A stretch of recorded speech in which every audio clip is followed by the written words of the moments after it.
Good morning, everybody, and a very warm welcome to Trent Bridge Live, where once again the sun is shining here at Trent Bridge. Now, today is day 2 of this Division 1 clash between Nottinghamshire and Hampshire, and it's a day where Hampshire will start out there in the middle. They're currently 2 for without loss, and that is after Nottinghamshire put up 333 yesterday. We had a great day of cricket yesterday. The pitch is doing all sorts, but let's remind you of everything that happened on day 1 with the day 1 highlights. From the Stuart Broad end, and he comes in and delivery which has been edged, and it's going to bring a couple of runs, and straight away, Kevin, the question has to be asked, did that carry to slip? But Wheel again, was turned away down to final. That's gone very quickly, and that's going for 4.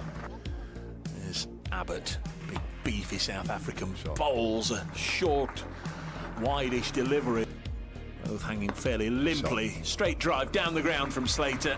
I think there's enough on that to go all the way to the ropes. There is. Nice line. There comes Wheel. That's cut away to backward a point, and he's beaten the diving fielder Sonny Baker. That's going for 4. Hampshire and their bowling attack, which has got Fuller in at the moment. That's a full Yorker. That's a lovely shot. We've seen some lovely shots. Hamid, of course, has been in good form this season. Some bowls now, nice and full. It into the offside, and there's a wicket. And Slater does fall. Just drove loosely, uppishly into the cover region and has gone. The opener's put on 62. Fuller too, the Notts captain, and Meader's heads out and he's gone. 6 on strike. Kyle Abbott bowls to him and it's on the pad, and that's close, that's out. The domestic game, Sonny Baker bowls and McCann drives it away. That'll be 4 runs out of the reach of backward point. It was along the ground. Comes in again. Should be all right, actually. 12:59 it's showing now as he comes in and bowls. He's wrapped on the pad and it's gone to the slip. It's one or the other. Here's Abbott to Freddy McCann. Lovely shot by McCann. Gower-like through the offside for 4. Baker bowls. Short, pulled away, nicely pulled away, down towards square leg, and that's a good shot for 4. There is a fielder down there. 138 for 4. It's Fuller to Verena, opens the face, guides this down to third, and there's nobody down there, so we'll get a boundary. Worcestershire. Here's Fuller. Oh, there's a lovely little shot over the top of third man. Great shot. That's a great shot. Short delivery from Fuller. And that is his half century. He's got one, and Critchley, the leg spinner's got one as well. Here's Fuller. Bowl short, and that's nicely played away down to fine leg. There's nobody that fine. I don't know. As Abbott comes in, it sounds like too much like hard work. Always gets wrapped on the pad. Full delivery gone. Baker. It's a shot off the back foot. Lovely timing again from Lyndon Jace through extra cover, and that's racing away for 4. Great shot. But Kyle Abbott certainly deserved any reward today. This is pulled onto the leg side, powerfully struck by Freddy McCann for 4. Front of square. Extra. It's going to be Brad Wheel to get us underway. First ball after tea, driven gloriously away by Lyndon James for 4. Then Brett Hutton, Farhan Ahmed, and the debutant Mohamed Abbas. And Lyndon James has played this very late. Lovely cut down to third. Will it go for 4? Nobody's chasing it. They might run 5 if it doesn't reach the boundary rope, but now it does. Dropped twice, but getting on with it. Now he's been bowled. Dawson gets him. From that very end, Baker. 2 balls left in this over. Bowls now driven on the offside. That's beautiful. Straight through extra cover. There's nobody there. So Dawson to McCann, who's on 90. Goes on the reverse and again gets that away nicely out of the middle of the bat. Got a single. Patterson wide. And again he goes through the offside for 4 more. In and bowls, and he goes on the reverse sweep and connects with it and gets it away for 4. And Freddy McCann reaches his 3rd first-class 50 with another excellent reverse sweep. They're all out on the Notts balcony. well, there's one beneficiary for that. Oh, that's left alone. No, he's bowled. He is bowled, leaving it alone. And Patterson White goes for 33. Well, Abbott has threatened that a few times with 1 or 2 of the batters leaving it and it being close to the off stump. This time, he's got through. Abbott bowls. Waft. Always edged through to the keeper. He's got to go. Brett Hutton. A little bit of an expansive drive on the up. He'll also be enjoying sitting there. This one's come off the arm, or was it the glove, and it's just looped up to slip. And Farhan Ahmed has to go. The umpire raised his finger. wheel, bowl to him, and Freddy McCann has launched this out onto the offside, and that's gone for 6. Got underneath that, only just cleared. Feels scattered. Fuller to McCann. McCann cuts that away, and it's in the air, and he's caught at deep backward point. That's the end of Freddy McCann. He looks up in the air. He looks very disappointed. He needn't be, because that's 138 to his name. Kevin Shine for coming and joining us for most of the afternoon session as Mo Abbas bowls and Fletcher Middleton safely negotiates it. Hampshire will go to bed on 2 without loss. We've been under the watchful gaze of Kevin Howells. Always nice to catch up with Kevin.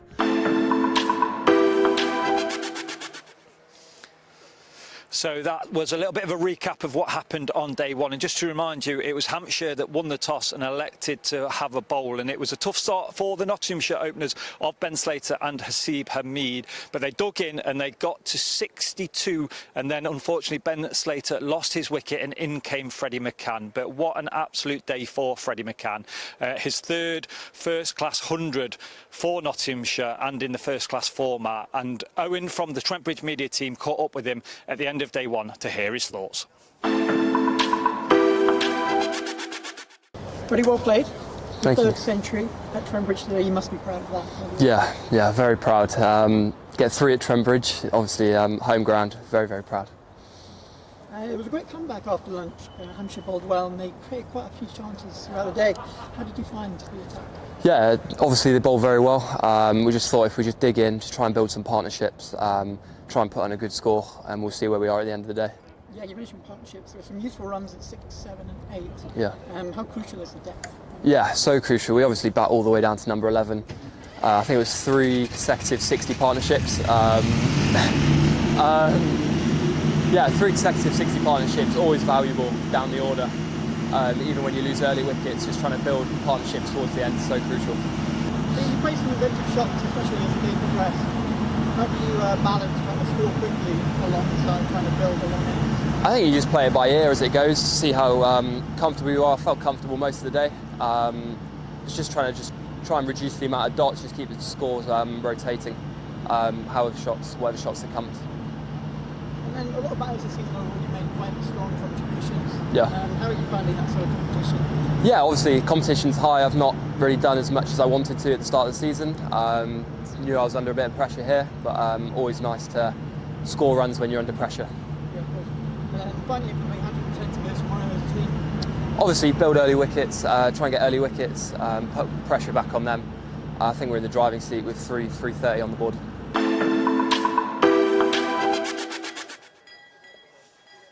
The thoughts of Freddy McCann there at the end of day 1. Now, you might have just heard the bell being rung. That means that we're about 5 minutes away from the start of play. But let's take a bit of a closer look at how Freddy went about getting his 100.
Innings from Freddy McCann there, 138 for him.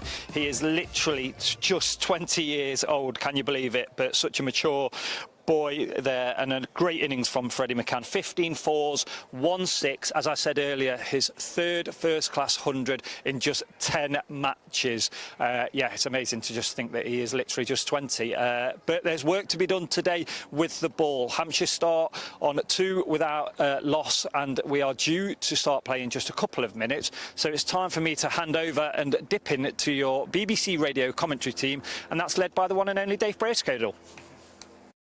Good morning, everybody. Welcome to Trent Bridge. Another lovely morning weather-wise. Bright, clear day, blue skies, sunny overhead conditions, and expected to stay like that all of the weekend. Very good morning with the umpires out in the middle, Robbie White and Richard Kettleborough. The Nottinghamshire team being led by a Seabermead take to the field, and they'll shortly be followed by the Hampshire openers Mark Stoneman and Fletcher Middleton. So welcome to day 2 of this Rothesay County Championship Division 1 game between Notts and Hampshire. Yesterday the home side helped by that century from Freddy McCann, getting up to 333, just time for a couple of overs right at the end of the day, play finishing round about 6:30.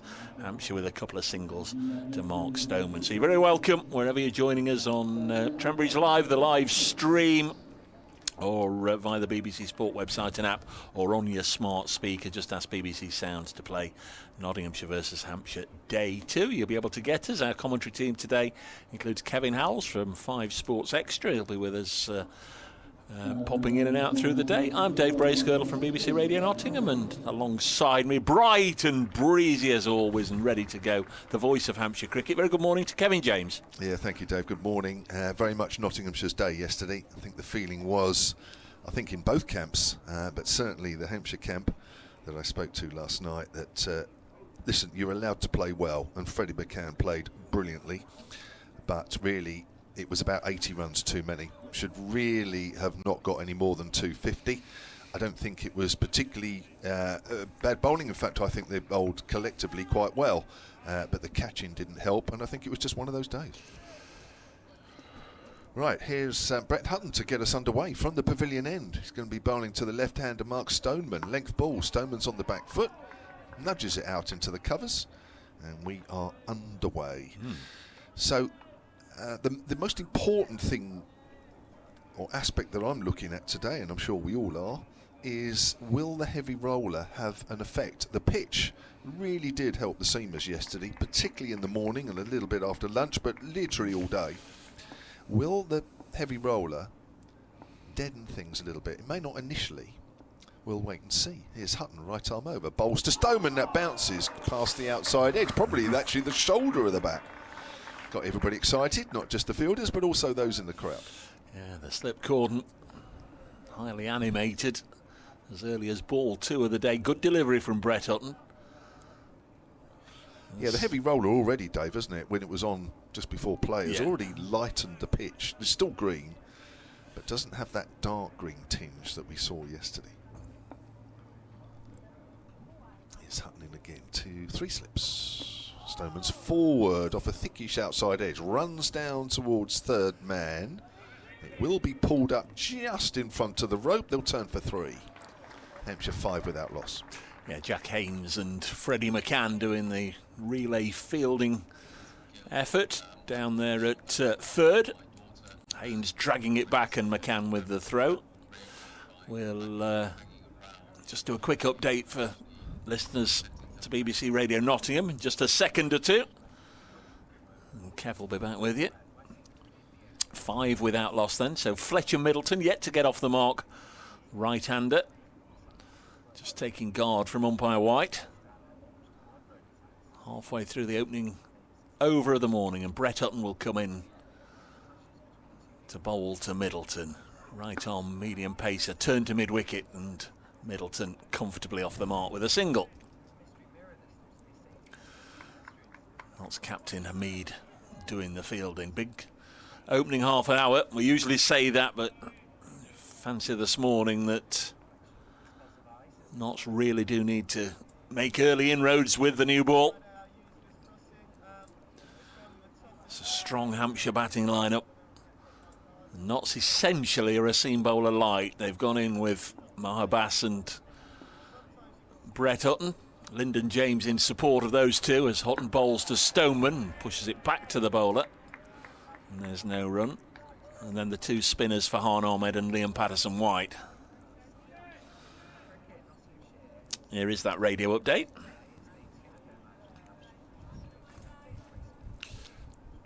And we've just started on time. Lovely conditions here. Brett Hutton bowling the opening over of the morning. Already 4 runs to Hampshire. Remember, yesterday, Notts rattled up 333 having been put into bat. Hampshire were 2 not out, 2 without loss overnight. They're currently 6 without loss as the first over of the day comes to an end. So Hutton's opening over, going for 4 runs. Mark Stoneman has 5. Fletcher Middleton with just a single, and as expected it will be Mo Abbas to bowl the second over of the day. Yes.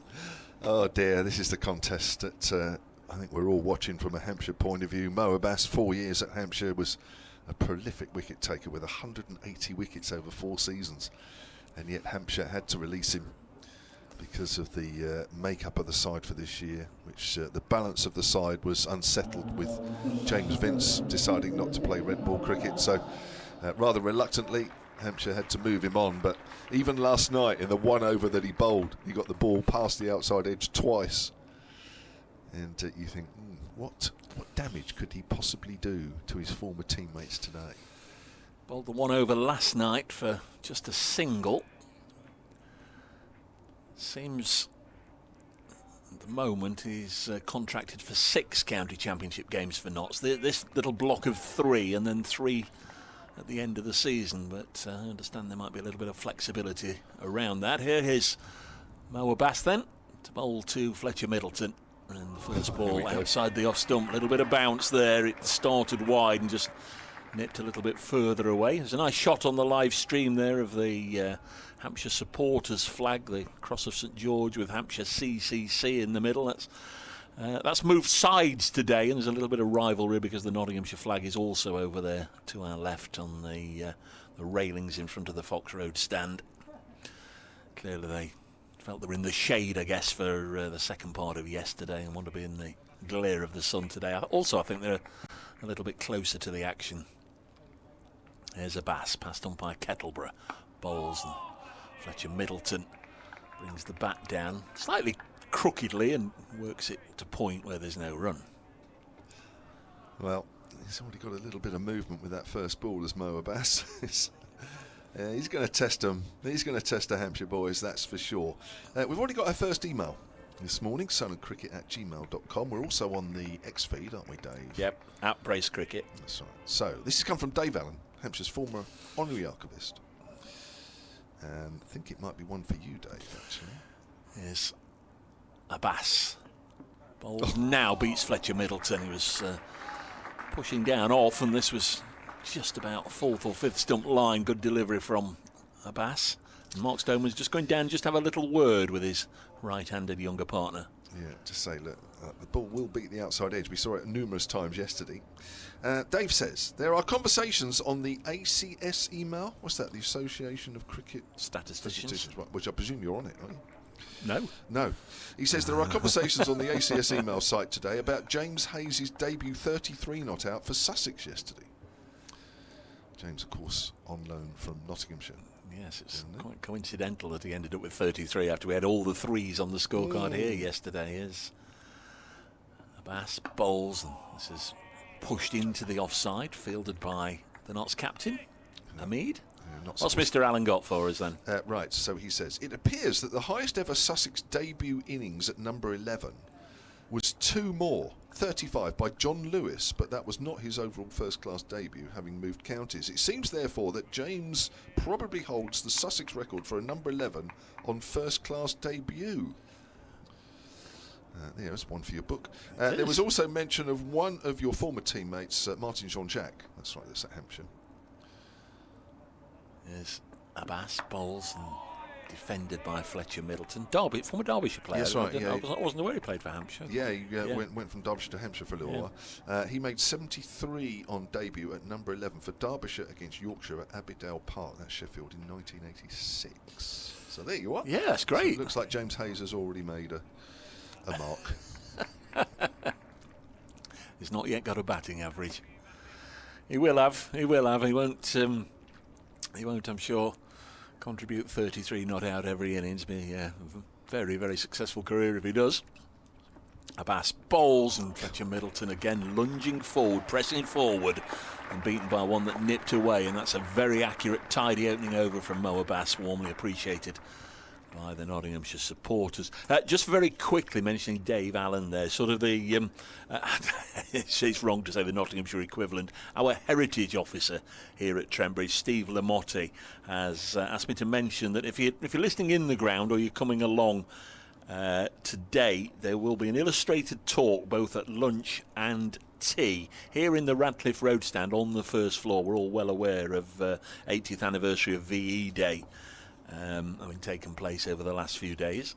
Hutton to Stoneman, in, bowls, Stoneman leaves alone, bounces twice through to keeper. At lunchtime and at tea on the Radcliffe Road stand, there's a free talk on the 80th anniversary of VE Day and the 84th anniversary of the Nottingham Blitz. Nottinghamshire were the only county to play at their home ground throughout World War II, but the story of wartime at Trent Bridge involves far more than cricket. Come along, bring your drinks and sandwiches, said Steve. Lunchtime and tea time today. Hutton in again. Bit of bounce. Stoneman does well, keeps it down, opens the face of the bat, works it down to third man, and I think this time it might actually just get there. Yes, it does. Just 4 runs to Stoneman. And also on a similar theme, Steve says, also please give a little reminder that there's a lot of photographs, other items relating to World War II over in the Wyn Thomas Library. So that is at the back of the pavilion. You can get round the back there into the frog in the throat, into the pavilion at lunch or at tea, and have a look in there, as well as all the books. There's some fabulous World War II photographs. What have we got? Is it a fly or one of these Asian hornets that's come in? There, it's gone. Here's Hutton. Stoneman hits it in the air, safe through mid-wicket, 4 runs. Slightly over-pitched from Hutton. It was on the line of leg stump. Hampshire move on to 14 without loss, and Stoneman has 13 of those. Yes, a great record against Notts in all formats, but I was staggered to see this is his 23rd first-class match against Nottinghamshire. He's 37 years of age now, Mark Stoneman, coming towards the twilight years of his career, you guess, but 23 matches obviously spread across Durham and Surrey and Middlesex and, of course, now Hampshire. Hutton in again with a short leg in, left alone outside off stump. And he's got a great record, averages 45.5 against Notts overall and 51.5 here at Trent Bridge, so he likes playing here. Yeah, career record of 34, averaging just 27 this season, just with a top score of 57. Looking for an innings-defining game for him. He's been steady so far as Hutton comes in and bowls. Stoneman's forward, looks for a quick single. Have to hurry. Oh, he has to hurry. Is that Hamid with a throw from extra cover? It just looked a little slow to take off, Fletcher Middleton. Had to get his skates on the last couple of yards. Love to see a replay of that. That looked very close. One thing we've not had yet, either for or against Nottinghamshire in the County Championship this season, is a run out one way or another, and that may have been as close as we would get if it had have dislodged a bail. It was always tight. Yeah. I think both batters had to go straight away. Stoneman, of course, knew exactly what he was doing straight away. It just took Fletcher Middleton a fraction of a second just to compute what was going on at the other end. Hutton to Fletcher Middleton. Comes in and bowls. Bit of bounce. That's come off the glove, maybe. Down to fine leg. It's 4. What is it? 4-leg bias. Maybe just come off the thigh pad. 19 without loss then, Hampshire. At the end of that over. 5 overs gone of the innings, so 3 today. Funny thing, run-outs, aren't they? They're a little bit like the old London bus. Can go weeks, matches without seeing one, and then, as they say, 2 will come along at once, but not had a run-out yet. Another 4 are against in any of the County Championship matches yet this season. 19 without loss. It's been a good start to the second morning here at Trent Bridge for the visitors Hampshire, who've brought a decent contingent of followers up to the East Midlands with them. Notts have got a bank of 4 in that slip corners. The Bass comes in and beats Mark Stoneman this time outside the off stump, and that's a really good adjustment from Mohammed Abbas. First over he bowled at the right-handed Fletcher Middleton, right on the money there. That was a good delivery. Just looking at that slip corner, so I was talking to somebody last night and sort of making the point, yes, if chances are edged, doesn't matter where you're standing, you should by and large take them. Any opportunity you get, you really want to do your level best to catch them. As this one again past Stoneman as he plunges forward. Of course, these two will know each other a little bit. They've played against each other, but of course they weren't Hampshire teammates. Stoneman making the move in the winter. It was pointed out to me that there was a little bit of a gap with Hampshire. I don't know if that's a regular thing with them, but I think I'm not entirely sure that can be partially to blame for any of the drops yesterday, because they all went to hand and then went down, but not so very close together as 4 slips. There's a Bass in. Stoneman able to raise his bat up to the sky and let this one safely go past and into the gloves of Carl Verena. What's Bass bowled so far? 15 deliveries both tonight and this morning, and he's probably got the ball past the bat, I don't know, 6 or 7 occasions. It's going to be tough. It'll be very, very tough. Big day, I think, for Lyndon James here, because he's sort of stepping up from a 4-man seam attack as the 4th seamer to the main chief support for Moa Bass and Brett Hutton. Bass in again to Stoneman, strikes him on the pad. There's animation from behind the wicket and from short leg. Not entirely sure what Ben Slater could see from short leg, but thudded into the knee roll, and the bowler not interested in wasting a frivolous appeal there for something that he wasn't going to get. It remains 19 without loss. BBC Radio Nottingham, BBC Solent Sport, 5 Sports Extra here from a sunny Trent Bridge, where Nottinghamshire, currently the Division 1 leaders. They are playing their 4th home match out of 5 though.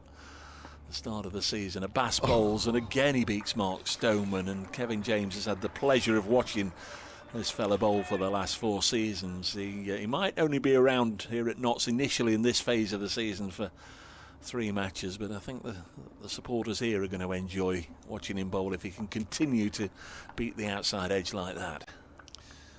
Yeah, I've seen this many times over 4 seasons. I think the one thing in the batter's favour here, because there's a bit of bounce, that's actually the way that Abbas nips the ball around. Most of the time, if you get forward, the ball's going to go over the top of the stumps. Comes in again, bowls, and this is taken low down by Carl Verena, and to dive to his left in front of first slip. Joe Clark, another maiden from Moa Bass, 3 of his 2 maidens, 0 for 1. There was a little view of the run-out attempt there on the live stream. It's difficult to make out the white lines, isn't it? Yeah, I think he might have been closer to being home than I thought, actually, and it was a very quick observation, not easy as you say. Of course, it's very bright out there as well, so difficult to pick the ball up. But 19 without loss, 6 overs gone for this morning. The ball has beaten the outside edge, mainly from Abbas. I think Hutton's got it past once. Forward is Middleton on the outside half of the bat as the ball goes out to square on the offside. He picks up a single and moves on 2-3. Yes, both these openers have been sort of steady this season without hitting the headlines. I mentioned Mark Stoneman averaging 27 this season. Fletcher Middleton's exactly the same. Stoneman with a top score of 57, Middleton with a top score of 45 so far in 2025. An email here from Simon Jones of the Hampshire Cricket Board. He says, "Hi Kevs and Dave. it's match day and bring your own tea, so that can mean only one thing. This is the club cricket scene, of course, for most people now. I think there is a bit of a change in club cricket circles now, isn't it, where you bring your own food rather than the sit-down tea. In the air, caught and bowled, Brett Hutton one-handed, and Stoneman goes a little forward prod, and Hutton, I suspect at the second attempt, has held on to it, flinging out his right hand, and Stoneman goes for 14. The first wicket's gone with a score on 20. Yeah, certainly one-handed, wasn't it? Mark Stoneman just clipping it uppishly back to the bowler. Really good reflexes from Brett Hutton to hang on. Maybe there was a little bit of a wobble in there, but those big hands, and successfully held it. Mark Stoneman at the crease. 25 minutes, 23 balls faced. 2 boundaries, but has gone. Nottinghamshire will have been desperate to make early inroads this morning, and that's one of the key players in the Hampshire lineup that's often hurt them in the past. Safely back in the hutch and out for 14. I'd imagine it'll be Nick Gubbins to come in next. Yeah, already got 100 to his name this season. Well, I didn't think that would be the type of dismissal that would be the first wicket this morning. Just watching it again on the live picture feed, watching Brett Hutton's reaction. Oh, yes. Second attempt. Good effort, though. Kept his eye on the ball, which was the main thing there. And Gubbins it is that walks out. Just finish off this email from Simon Jones. He says, bring your own tea. Carb loading with couscous, which met with some contempt from Dave when I emailed during the corresponding match last year, apparently. I didn't realise that. Crack, how long are people's memories? Well, there you go, Dave. I tutted at couscous a year ago. Are you not a couscous man? No, not particularly. Yeah. He says he might have to supplement with a Shell garage meal deal. Other garages with petrol stations and convenience stores available, of course. And I'm hoping Portsmouth 4th team exceed last year's 34 all out in their first home game, he says. And he's just written a footnote. He says the run out would have been a yard out with a direct hit. So thank you for that, Simon. Yeah, very much so. Obviously studied that more than we have. Yeah, apologies. Just for Simon, I'll try some couscous this summer. Thank you, Simon. So Gubbins, left-hander replacing left-hander, as Hutton from the pavilion end comes in. Gubbins is forward, dabs that to backward of point, where it's fielded by Ben Slater, and no run. It's another one who's got a decent career record against Nottinghamshire. Nick Gubbins has a one-day century in Middlesex colours, and I think he's had a couple of county championship centuries as well. Hutton again, past the umpire, bowls, foolish delivery. Gubbins is forward, plays it back to the bowler with a nice straight bat.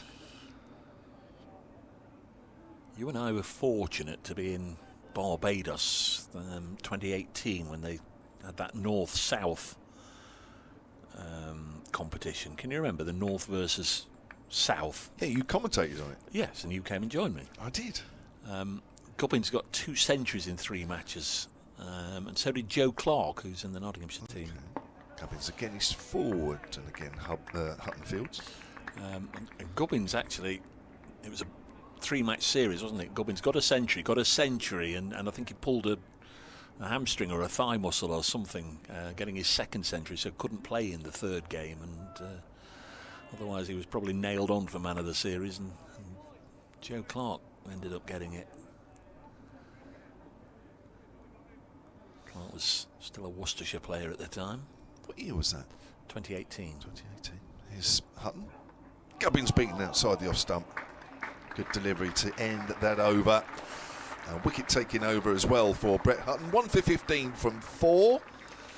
And Hampshire are 20 for 1.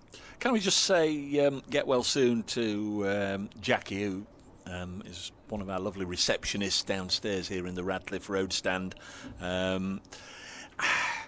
She's rung in with tonsillitis, Kevin. It's a lovely sunny day. It's ideal for the old picnic, isn't it? But Jack has rung in anyway. She's not feeling too well. She's got a bit of tonsillitis. So if you have got tonsillitis, Jack, get well soon. If not, well, Pam's looking after things. Postcode Pam's in charge today on the Radcliffe Road reception, and she popped up to say hello. little earlier on. So good Postcode. morning to the girls as Abbas bowls wide of the off stump to Fletcher Middleton, and it goes through to the keeper. You've met Postcode Pam. I have, yes, on Yeah. several occasions. Yes. She says she enjoys me and you on together on there. Jack Dillaway says, Dave, that was actually a fantastic catch by Brett Hutton. Thank you, Jack. One of those instinctive ones, Kev, wasn't it? You'll have taken a lot of those in your career. Drilled back at you, and you just self-preservation first. You just stick out the hand.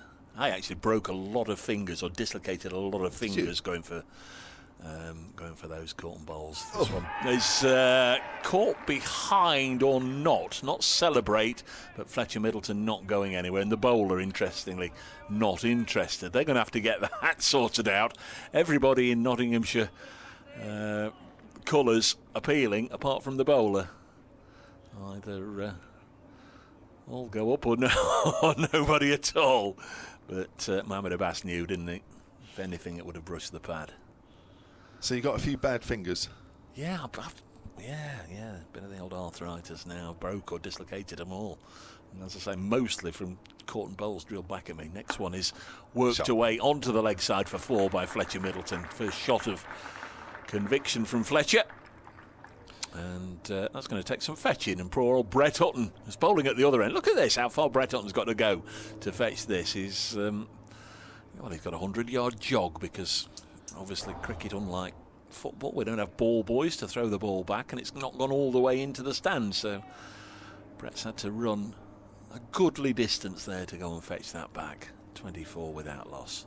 Well, I can show you, nobody else will see it, but I can show you one of my worst. Oh, yeah. My little finger there is bent horribly. My right hand little finger is as well. That was Gus Logie Was it? in the West Indies. Smacked it back at me and smashed my hand up. It was horrible. But you must have taken a few. I think I've dropped a few and taken a few in equal measure, yeah. But they were usually drilled back at me at pace. Yeah. But you're right, sometimes you've got to get out of the way. Wasn't it Luke Fletcher here got horrible? Was it here when he got hit on the head? No, it was at Edgbaston by Sam Hain. There's Mohamed Abbas. He's just conceded his first boundary. Comes back with a lovely delivery which beats Fletcher Middleton on the outside.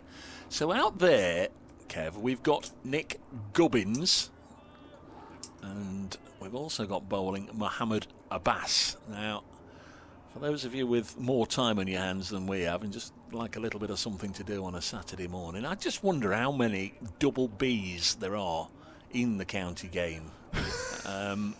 And I don't think there's that many. You might not have to look too far away from this game to perhaps find somebody else, as Mohamed Abbas comes in and bowls and goes through to the keeper. But if you just want for just a little bit of fun, remains 24 for 1. Either at Brace Cricket on X or on the old email, solentcricket@gmail.com. Can we come up with a cricketing 11, either currently, I think, which might be a bit tricky, or, cricket as we know, you can improvise if you want, with double Bs in the name, consecutive double Bs, like Abbas and like Gubbins. I don't think there's too many around off the top of my head. Prove me wrong. 24 for 1. If you can come up with a team of double Bs, that'll just entertain us over the next hour or so, as Mohamed Abbas with double B bowls to Fletcher Middleton. Lovely delivery. He was hit for a boundary there, Kev, and don't think if he continues to bowl like that there'll be too many hit off his bowling. Mohamed Abbas 4 overs, 2 maidens, none for 5, 24 for 1. Yeah, unfortunately, it's just doing a little too much to catch the outside edge, really, for Abbas. A little bit too much bounce as well, which is about the only positive I think you can take, because he looks very tricky to face at the moment. Yeah, interesting, double B. So we've got a batter and a bowler, haven't we? Yeah. So we've got we've got one good batter and one good bowler, so that's a good start to the 11, isn't it? We'll see what they can come up with. Yeah. Ray Glover has emailed. As Hutton comes in, started new over and bowls. Gubbins is forward, plays that back to the bowler.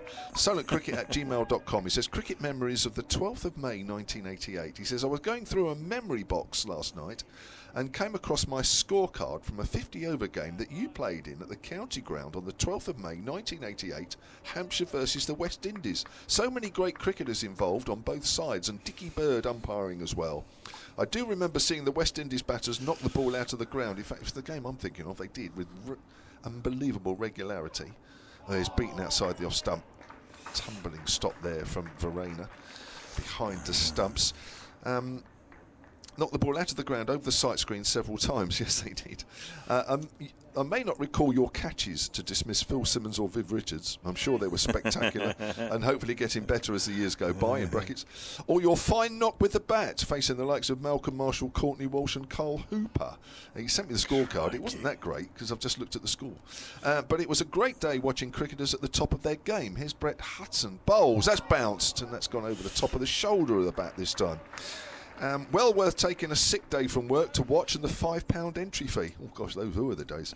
I now enjoy listening to the commentaries and watching the live streams of the men's and women's cricket from around the counties with all the different voices and personalities.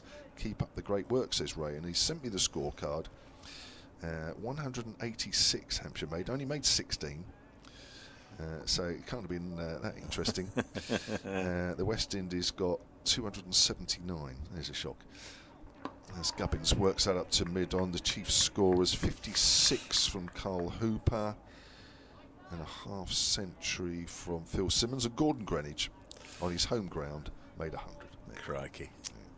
I don't remember the game other than I remember Hooper hitting it. Do you remember the old ground, Dave?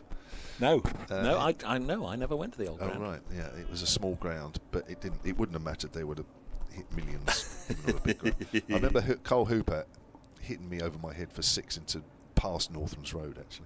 Went over the road. So pushed out on the onside by Gubbins, no run. Was there incentive? Was that the period where there was an incentive for the counties to beat the touring side? Because then everything sort of fell away, and the touring side wanting a bit of match practice would often find they were faced with nothing more than second 11s, and then eventually we've got to where we are now. They just don't play against county sides. Well, there's so many tours now, isn't there? You haven't got time to sort of have a 3-week warm-up. You're right, it got silly, didn't it, with the counties who were putting out second 11s. Yeah. So it wasn't actually any practice for the touring sides anyway. Here's Hutton into Gubbins. Gubbins plays nice and straight, and Brett Hutton again off his own bowling does a great bit of fielding, diving low to his left. 24 for 1. Middleton has 6, and Gubbins, who's faced 10 balls, is yet to get off the mark. Got a few double Bs coming in already. The very first to ping on my phone, the very first, came from our old chum Don Topley. Good morning, Toppers, who's got nothing better to do on a Saturday morning. I'm sure he'll be off to watch a bit of cricket later on when he's tended to the gardening and had a good lunch. Zahir Abbas, he said, so there's a very good shout from our old friend Toppers, and he also says, whimsically, does B Brown count as well? Ben Brown, of course, playing in this game. No, you're not having double B for that, Toppers, but Zahir Abbas, Kev's got him down in the, where you batting him, 3 or 4? Zed, God, what a player he was. He wasn't much fun to bowl to. There is another Abbas in to bowl now, and this is turned on the leg side. A few more people have got in touch. Steve Williams says Steve Stubbings. Oh, I've heard that name. Derbyshire, wasn't he? What was he? Chris Doughty. 2 are currently playing in the Worcestershire-Sussex game, and both opening batters, Ben Gibbon and our own Jake Libby. Thank you, Chris. That's very good. We'll have to start putting him into some sort of order as the day goes on. Nigel King. Kyle Abbott's playing in this game, Dave. You forgot Kyle. Oh. Kyle's playing for Hampshire. So, thank you, Nigel. What a side it's looking like. Double Bs if you're just tuning in. Here's Abbas bowling. I didn't think there was that many cricketers in the game, either currently or in the recent past, that have got consecutive double Bs in their name, and we've got 2 in opposition, direct opposition here, Mohammed Abbas and Nick Gubbins. If you've got any more, we'll try and make a team. Morning all, says T, one of our regulars, Lance Gibbs. Oh. There's our spinner. There's our number 1 spinner. What did he get? Did he get 300 test wickets or 290? Something like that, didn't he? Tremendous finger spinner. Tall man, played for Warwickshire. This is cut to backward point. They had a lot of West Indians when I first started watching cricket as a young lad. Derek Murray and Alvin Calichuran, Lance Gibbs, Rowan Canai. Packed with them. Great players all.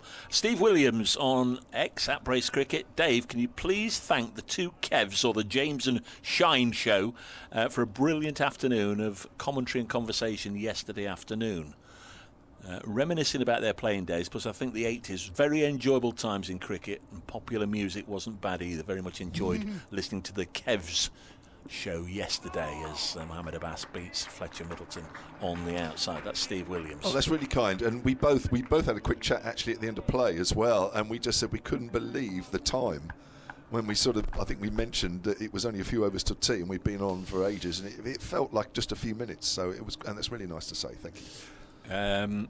Alistair, we've mentioned Kyle Abbott, but he says there's Sean Abbott, the Australian. He's currently playing for Surrey. Played a little bit for Derbyshire, didn't he, last year before he had to go back through injury. That's a hell of a side. Nigel King, Jack Hobbs. So there'd obviously be Robin Hobbs as well. There's more than I thought as Mohammed Abbas bowls, and Fletcher Middleton has just bounced the ball down hard into the ground and past the outstretched arm of the bowler, so he sneaks a single. Seaper Mead, you'll hear me say this a lot today, I'm sure, losing his floppy Sonat as he chases after it. 25 for 1. There are rather more, Kev, than I thought. Thought Nick Gubbins, can't be that many Bs, and almost as I was formulating the question, I remembered Mohammed Abbas. We've already got 11, do you know that? Well, Steve Williams, Herschel Gibbs. Oh! Have we got a wicket keeper? I don't think we have, no. Yeah, Graham Rowley's another one. You've not got far to look, Dave. You missed Kyle Abbott in the Hampshire team. Thank you, Graham. Abbas bowls to Gubbins, the left-handed Gubbins. Double B to double B. It goes through to the wicket-keeper, Varane. Good stuff from Mohammed Abbas. 25 for 1 here at Trent Bridge after 10 overs on a lovely, warm, sunny morning in the East Midlands. It's absolutely picture perfect out there, and a lovely day for the reasonably large crowd that's come in to support County Championship cricket, and it's lovely to have them all here and lovely to have you on the other end. Does B.B. McCullum count? No, you're not having Bazball. We're definitely not having Bazball. Nigel, thank you. That's a good side. I've already written down 12 names, so you're going to have to be a hell of a player to dislodge. Well, I've got Herschel. One of those. I don't know if you've got all these. Herschel Gibbs, Jack Hobbs, Sean Abbott, Kyle Abbott, Zahir Abbas, Steve Stubbings, Jake Libby, Ben Gibbon of Worcestershire. Yeah. Here's Hutton. Oh, keeps a little low. Hits the bottom part of the bat of Fletcher Middleton's defensive shot. A lot of being repeated. Zahir Abbas. I guess, having mentioned Jack Hobbs, should say Robin Hobbs as well. Shabir Ahmed, says Adrian Thomas, and H.W.R. Gribble. Played 1878 for Gloucestershire. Gribble? Yeah. What's his first name? H.W.R. Gribble. This is Adrian Thomas, our Gloucestershire correspondent. If he's a wicket-keeper, he might get in, Adrian. Let's have a look. Left alone outside the off-stump by Middleton. So, I remember Steve Stubbins got his first-class 100 for Derbyshire against Kent in 2000. Just looked him up, actually, just to remind myself, left-hander. What was this guy? Gribble. We need to look that up. This is Adrian, 1878 he played for Gloucestershire. H.W.R. Gribble. Nice name, though, Adrian, thank you. But if he's a keeper, we might have him, but we haven't. I don't think we've got any keepers. I think he should get in the side just for his name. Here's Hutton, driving through mid-arm. That should be 4. Now, Hamid is after it. Loses his floppy son out. Get there? No, not quite. It's going to race away on this outfield. And it does. It's a regular theme, Kev. Obviously, Nottinghamshire listeners will be well aware whether he wears his cap or his floppy sun hat.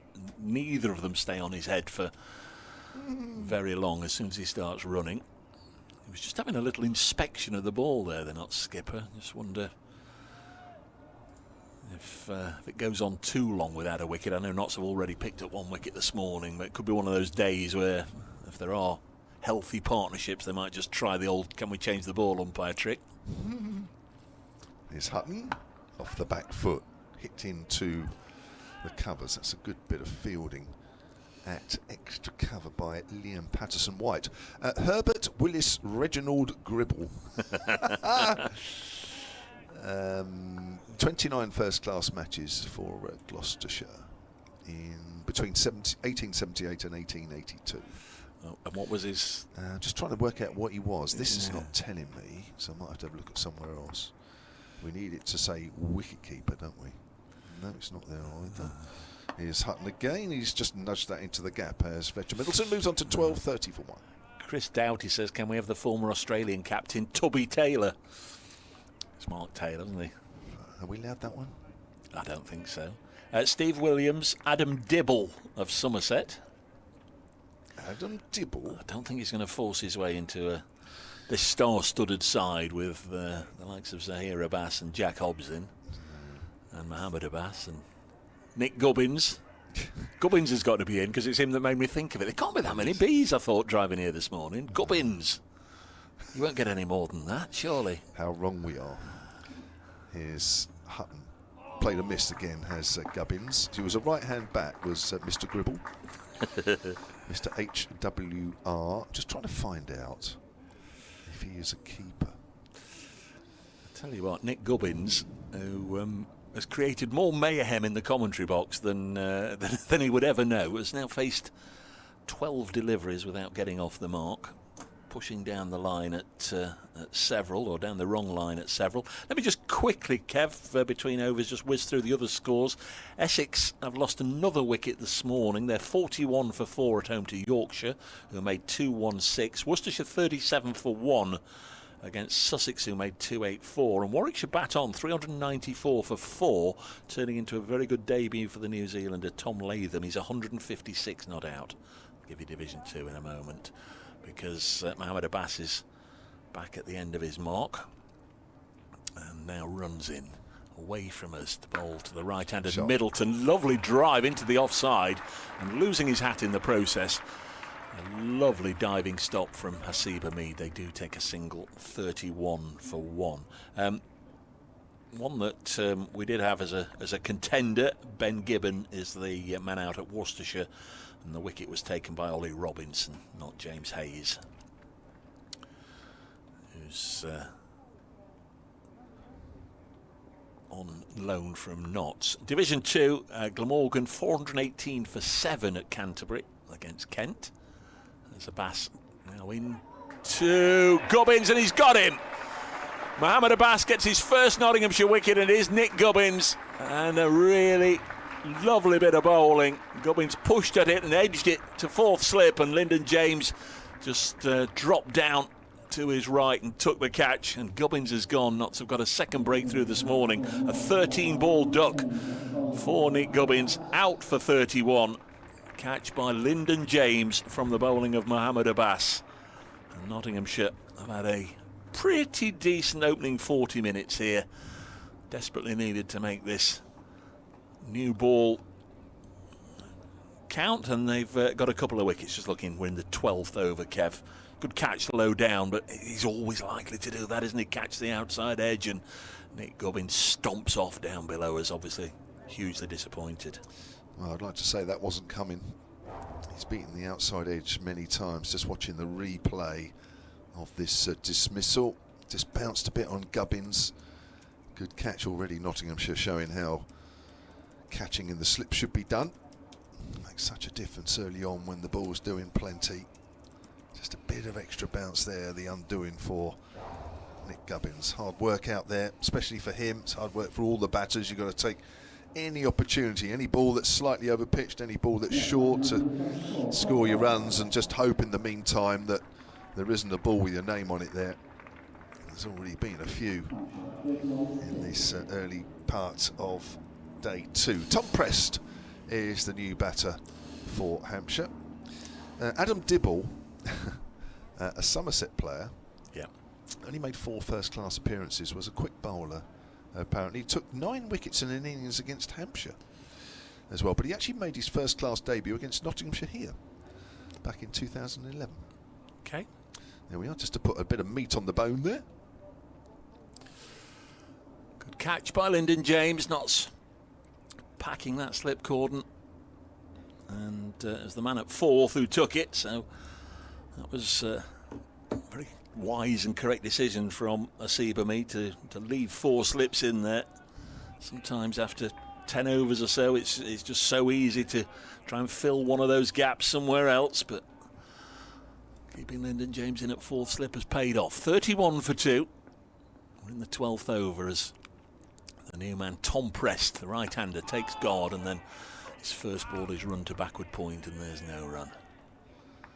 Tom Prest so far this season, averaging 41 with a high score of 57. So he's had a good start to the season. Pretty consistent. Leighton, says Dave, the South African batter Tristan Stubbs. Oh, yeah. He gives it a wallop, doesn't he? Yeah. Got a keeper for you from Jacob. Here's Mohammed Abbas. Passed on by Kettleborough. Bowls to Tom Prest. Eased into the offside. Hamid will field. Jacob Norton says, Dave, a keeping option for you would be Paul Gibb. He kept wicket for England in 3 test matches in 1946. Needs to go on the list, Kev. Paul Gibb is a wicket keeper. We've got him.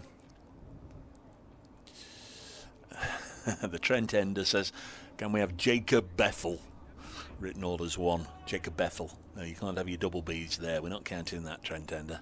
31 for 2.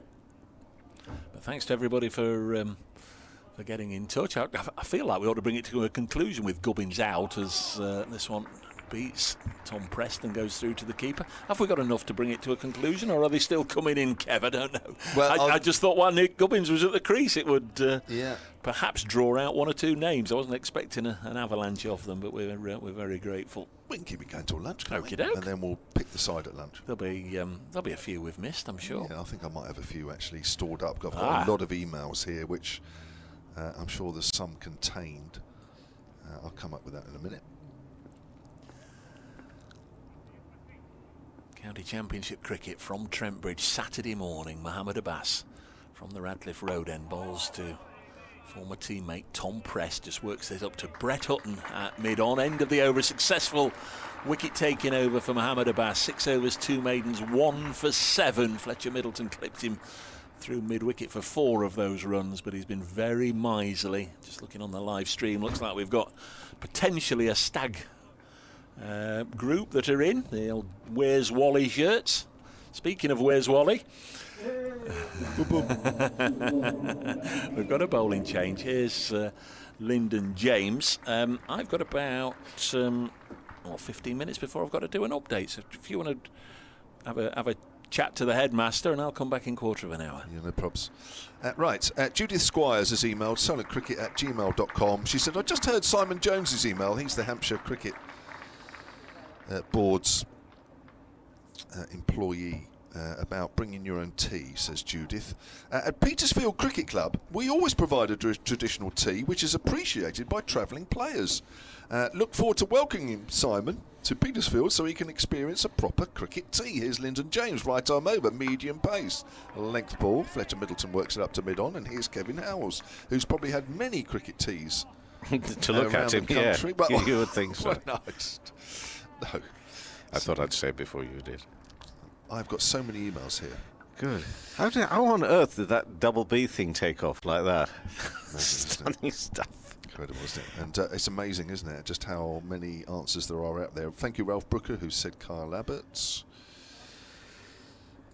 Kyle Abbott was also mentioned by Lewis Barnes. Thank you very much. Here's Lyndon James. Flicked away through mid-wicket. Now, there is a deep mid-wicket fielder, so it won't go all the way, but Middleton will pick up 2, moves on to 15, 33 for 2. It's been hard work out there for the batters, as we knew it would, Kev. Well, suspected it would. I just wondered if things that the heavy roller might make a bit of a difference and everything. But I guess in the minds of the Hampshire batters also the fact that they do know that Nottinghamshire got a few too many yesterday, so yeah, there's a little bit of pressure like that as well. Definitely. Lyndon James bowls wrapped on the pad, going down the leg side. Even on our angle, we could work that out. I suppose the thing is, though, that heavy roller, and it's going to get a little bit warmer. We had lots of sun. So I'm wondering, could this turn into even more significance about the new ball? Maybe as the ball gets softer, and conditions changing and the heavy roller, maybe if Hampshire can battle their way through, might it get a little bit easier later on? We don't know, but might it be? Hope so, yeah. I mean, I think we can safely say that the heavy roller just before the start of play has not actually come into play yet. Not yet, no. Might take a little while. Here's Lyndon James. Might have not any effect at all. Actually, that second bounce through to Verena, the wicket keeper. Thank you, Stephen Easton. Also mentions Kyle Abbott in our double Bs. Kyle Abbott also mentioned by David Smith, who's in the garden in Canterbury. Jake Libber we've got. Thank you, William Folkes, who's in Derbyshire, in Ripley. Got listeners all around the country. Nice. It is nice. They've got nothing better to do. Oh, it's a lovely day. That's bounced, and I think Fletcher Middleton played inside the line of that one. Jennifer Wilson also mentions Kyle Abbott. I think he's the most popular. BB. Simon Jones also says, oh, Josh and Russell Cobb. Yeah, good one. Thank you, Simon Jones. Yes. Jonesy again? Yeah, he's mind of information. Josh Cobb, Russell Cobb, former Leicestershire player. Got them. Bobby Parks. Oh. Yeah, you just got one. Richard Shelley. Yeah, thank you very much. Here's Lyndon James, runs towards us and bowls, and I think he's playing inside the line there. He's Fletcher Middleton. So thank you, Richard Shelley. Former teammate of mine, which he's mentioned. Yeah, Bobby Parks. So we've got two keepers now. We're fighting out. Two players now fighting it out for the gloves. Well, he's changing the rules now. Yes, you can have Christian names. Simon Jones has come back to Judith's email. He says, on the 21st of June, Petersfield 2s are playing Portsmouth 4s. Tell Judith I'm looking forward to it. This is the T. T's are a little trickier at club's second grounds. Local authority pavilion, says Simon. But there you are. There's a T to look forward to at Petersfield. Essex are 50 for 5, if anybody wants to know. Really? 33 for 2, Hampshire here, and that's just past the off stump and taken low down. Oohs and ahs, hands raised above the heads. It's that sort of a feel about it at the moment. The sun's disappeared behind a cloud as well, but it's still looking a picture out there at the moment. This is a Bass bowling his 7th over, Preston Middleton, the not-out pair, and they still trail by exactly 300 runs. Thank you for getting in touch. It's lovely. Everybody gets in touch with you too. The only way people can get in touch with me, and they choose not to, is on Blue Sky. Actually, it's not true. Sometimes people do. A Bass coming in now to Prest, and that's past the off stump, and there'll be shape there for the keeper to swiftly move to his left-hand side. So, scores elsewhere, and with a little reminder, if you are listening to us on Sports Extra, we're with you until 12:15 today. And then we'll be off other things. Women's Super League, Rugby League, Challenge Cup semi-final. Back again about 4:30 for a bit of cricket for a short time. So uninterrupted coverage of this game and all the others. BBC Sound on smart speakers and the BBC Sport website and app, along with the live text service. Sun is back out as Prest is on naught still. Gets bat on that, still can't get a run. Played behind square on the offside. So it remains 33 for 2. So Essex 50 for 5, trail Yorkshire by 166 runs. Interesting that there was a thought, certainly at times last year and at the beginning of this season, although it was very dry preparation time for the ground stuff. And, you know, never make big judgments about ground stuff on one game and all that. Whether Essex were going to struggle to get result pitches there. Well, at 54 for 5, playing Yorkshire's 216, I suggest they've overcome that issue. Yeah. As a Bass comes into bowl to Prest again, and just past the outside edge of the bat.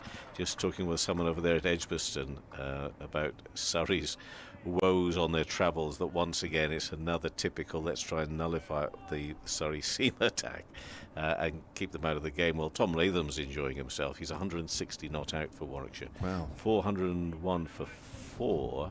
139 he was overnight. Yeah, 108 overs. You know, that batting bonus point thing's ridiculous, isn't it? Get it back to 200 again for the first point and build up from there. I mean, that's just, they're not going to get maximum batting there. Ridiculous. A Bass, sorry. That one's defended into the offside. I sounded as if I was more angry than I really am about that, but I still think it's ridiculous. Worcestershire 39 for 2 after Sussex made 284. Glamorgan 428 for 7 in the second division away to Kent. Lancashire 182 for 3 trail Northamptonshire by 56 runs. Harrison Hurst are the not out pair. So often when you read out these names you can think of legal firms. Harrison Hurst are the not out pair, both of them not out half centuries for Lancashire at the moment. Prest still to get off the mark, and will he do so? Yes, he will. Finds a big enough space and gap just for a push and a run there. So he's on to 1, and Hampshire at 34 for 2, trailed by 299 runs here now. And Abbas has bowled 7 overs, 2 maidens, 1 for 8. There are also matches in the Vitality T20 Women's County Cup today. We had that the start Round of the 2. Pardon? Round 2. Round 2. Nice competition, good competition. Where have we got? So if you look for matches taking place, Cambridgeshire, no, Northumberland. That's the home ground. So Northumberland, Glamorgan, Yorkshire, Leicestershire, and Oxfordshire are the home venues. Some of them have started, but most of them are 2:30 this afternoon. Details on the website. Lyndon James to Fletcher Middleton, gets one that bounces a little, nudges that away to Deepish Gully. And that's like the FA Cup, isn't it? Yeah. Of knockout competition, of which some people do say they'd like to see that in the men's game as well. We're waiting to see. Yeah, round 3 next week, Okay. where the Tier 1 counties come in. I like the idea. Yeah, I do. I think it's great fun, actually. Lyndon James, again, from the pavilion end, bowls to Tom Prest, who works that away on the onside. He moves on to 2:35 for 2, Hampshire. Lots of BBs. Are you going through some scores? Sorry, I just... No, I've done those. Interrupt. They're all done. Right, we've got so far, we're going to take this up to lunch, and then I think we've got a very, very difficult selection meeting coming up at lunchtime, by the way, so don't go disappearing and having a big, long lunch, because we need to come back into this commentary box and select an 11 with the double Bs, and it could be a very long meeting, because there are some seriously good players in this squad. Forward is forward is Middleton. It goes out on the onside single, 36 for 2. We have so far Nick Gubbins, Mo Abbas, Zahir Abbas, Steve Stubbins, Ben Gibbon, Jake Libby, Kyle Abbott, Lance Gibbs, Sean Abbott, Jack Hobbs, Robin Hobbs, Herschel Gibbs, Shabir Ahmed, HWR Gribble, Adam Dibble, Tristan Stubbs, Paul Gibb, who's a wicketkeeper, Josh Cobb, Russell Cobb, and Bobby Parks. Whew. And wasn't there a Derek Robbins 11? Dave passed me a note as Lyndon James comes in, bowls, and that's a big leg cutter that bounces and beats the outside edge. I'm just looking up Derek Robbins. There was a Derek Robbins 11. Do you remember that a few years back? No. Okay. Sorry. You're not as old as I thought. I am. Well, just got it. I'm so old. In fact, I'm older than you thought, and that's why I can't remember. well, I remember Derek Robbins 11s. Now, I could be talking rubbish here. Not you. But there was like a forerunner to England Lions and things like that. Really? Yes, it was. Oh, yeah. I mean, I'm that old. Yeah. I never made a Derek Robbins 11, unsurprisingly. That's wide of off stump, and that's left alone. But he was a wicket-keeper, Derek Robbins. Played just 2 first-class matches for Warwickshire in 1947. He became a sports promoter, twice chairman of Coventry City Football Club. But there was a Derek Robbins 11, that's right. Always played the touring team. Touring teams, yeah, things like that, yeah. See, Dave remembers. He remembers everything. You're the youngest in the box, then. No, the one with the worst memory is more like it. So those are the double Bs we've got so far. I've got a few more online coming up. Oh, that's a beauty. That's another big leg cutter that's bounced. And rather unsurprisingly, Tom Prest has played and missed at that one. And really, the ball's doing a little too much at times. 36 for 2, replying to that Nottinghamshire total of 333. Keep them coming in. silentcricket@gmail.com or at Brace Cricket. Can I mention quickly a couple more before I bring you back? Do it slowly. Do it slowly. Well, Don't do I'm anything trying to quickly race at your age, Kev. Slow well, down. it is a worry. I can feel the heart getting a little quicker. Slow down. Yes, I know. That might be the breakfast I've had. Mary Pearson, silentcricket@gmail.com, says Jack Hobbs. Yes, we've got that one. Thank you. But I will mention, as you've taken the trouble, Harold Doc Gibbons, says Ralph Brooker, who played for Worcestershire. I suppose we'll have to put that one in. What do you mean, I suppose? Well, he doesn't sound as though he played a lot. Mo Abbas to Middleton. Up onto his toes. Push into the offside to go through for 1. He sounds like he was more concerned with medical studies than playing cricket, but I'll check. He moves to 17, 37 for 2. I'm just thinking, Kev, it's a good job your 2 girls are grown up now and have families. Because, one of them, because if you were to go home tonight and say, Daddy, what did you do at work today? Well, they've given up asking, to be honest, because they know what I do is an absolute load of rubbish. No, it's good fun. It's great stuff. No, seriously, it's good stuff. Abbas turns and comes in from the Radcliffe Road end in and bowls and work just out of the reach. Forward short leg. I mean, it wasn't a catching opportunity, but they'll go through for 1. Brett Hutton dashing to his right-hand side to do the fielding. Score moves to 38 for 2, trailed by 295 runs. Well, you'll be pleased to know Harold Doc Gibbons, it doesn't look like there was any medical connection. He was a right-handed opening batter, occasional right-arm bowler. First man to win a county cap for Worcestershire. That is interesting. Well, isn't it just? It is. Oh, there you go. It is. Abbas. 4 slips going down here. They've no idea what's going on up here, thankfully. Oh, that's a lovely delivery. And the way that Abbas ball just, once it's gone past the batter, just shapes away low to the left for Rayner to gather in. I've seen this so many times. And his figures, he's into his 8th over. Not only, is he a very good bowler, he just hardly ever concedes any run. His runs per over is just ridiculously low. Nice piece with Ali Martin in The Guardian. Managed to grab hold of him for a piece this week. So if you have access to that, you can look up a nice chat with Abbas. He's midway through his 8th over in and bowls and kept down, oohs and ahs, down there towards 4th slip. I'm not sure what the oohs and ahs were really about there, but there we are. There's an awful lot going on this morning, I'm not too sure. No, I'm not. I'm dancing around different things going on. It's all good stuff. It's gone crazy. It's a crazy world out there, and I tell you, the real world, it's a much better place ours. You come to us, you won't have a clue who you are or where you are by the end of the day, but maybe that's for the best these days. Maybe so. It makes it go quicker. It does. Middleton's on 17, 38 for 2 here, Hampshire. Oh, and down on it fairly late, but defensively and safely and secure. Out onto the onside for no run. So we are now, 15, 16 overs in. If this conditions are going to change and it is going to turn into a new ball sort of pitch, we will be finding out in the next 10, 15 overs or so. But at the moment, still, there is an immense amount of jeopardy out there for the batting pair that just happen to be Preston Middleton at this stage. Of course, Hampshire will be kicking themselves and knowing that part of the problem yesterday were the drop catches, which didn't help things. Middleton's on 17. He faces now, and that's past the off stump. Easy enough leave in the end, and the end of another over. 16 overs now gone of this reply. 38 for 2, and Hampshire trail by 295 runs. We're with you for another 15 minutes or so before we move to the WSL, and I'm going to move aside. Oh, Dave's about to come back on. He could tell you this himself, but he's been very good to tell us. Warwickshire 409 for 4 of their 110 overs, so 4 batting points. They don't pick up on the maximum batting.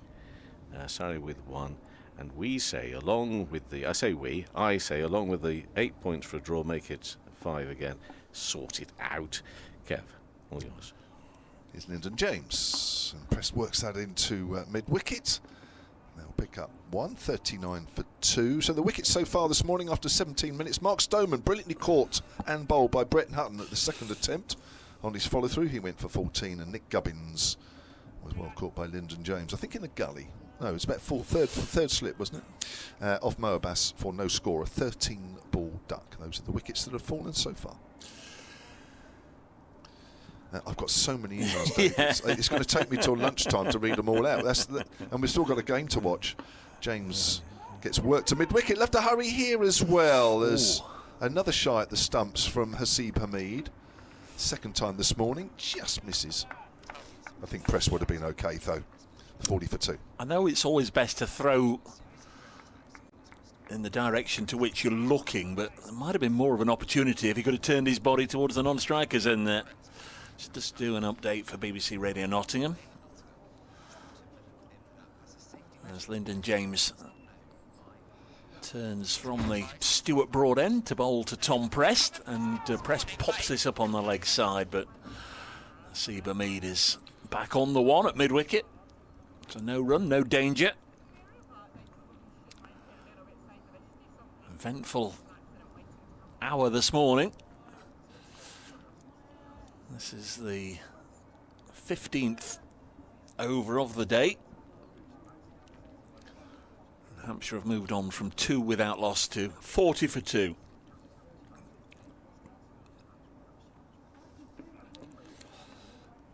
Two wickets for Nottinghamshire in the opening hour of day 2. The first taken by Brett Hutton, an instinctive reflex caught and bowled from the bat of Mark Stoneman. He'd gone for 14. That was 20 for 1, and it became 31 for 2. Mohammed Abbas on his Nottinghamshire debut against his former county, having Nick Gubbins caught in the slip cordon. Hampshire are 40 for 2, replying to Nottinghamshire's 333.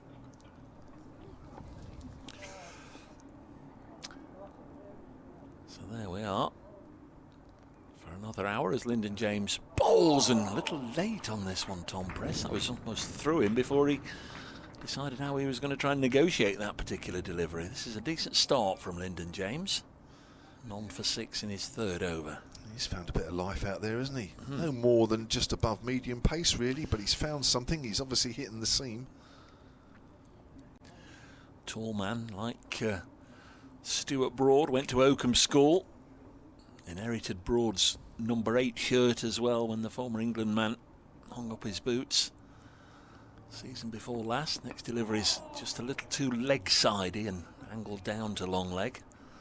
Be single down there. Mo Abbas doing the fielding. 41 for 2. So Mo has had 7 overs this morning. Got to be coming towards the end of his spell, you'd imagine. I hope so. In fact, Brett Hutton's already whipping off his cap at the end of the over. So it looks like we've got a bowling change at the Radcliffe Road end. Yeah, terrific stuff from Mo Abbas. Was everything that we remember down on the south coast. Hard work to face this morning. I'm only surprised that he only picked up the 1 wicket. Double B's in the surname then. We've got to go through a few. solentcricket@gmail.com or at Brace Cricket. We're going up until lunch. And then, as I say, the huge selection meeting coming up at the break. Dave Allen, Hampshire's former honorary archivist. I'm very fond of B.B. King, he says. That's a singer, isn't it? Quick look, says Dave. So here's Brett Hutton changing ends.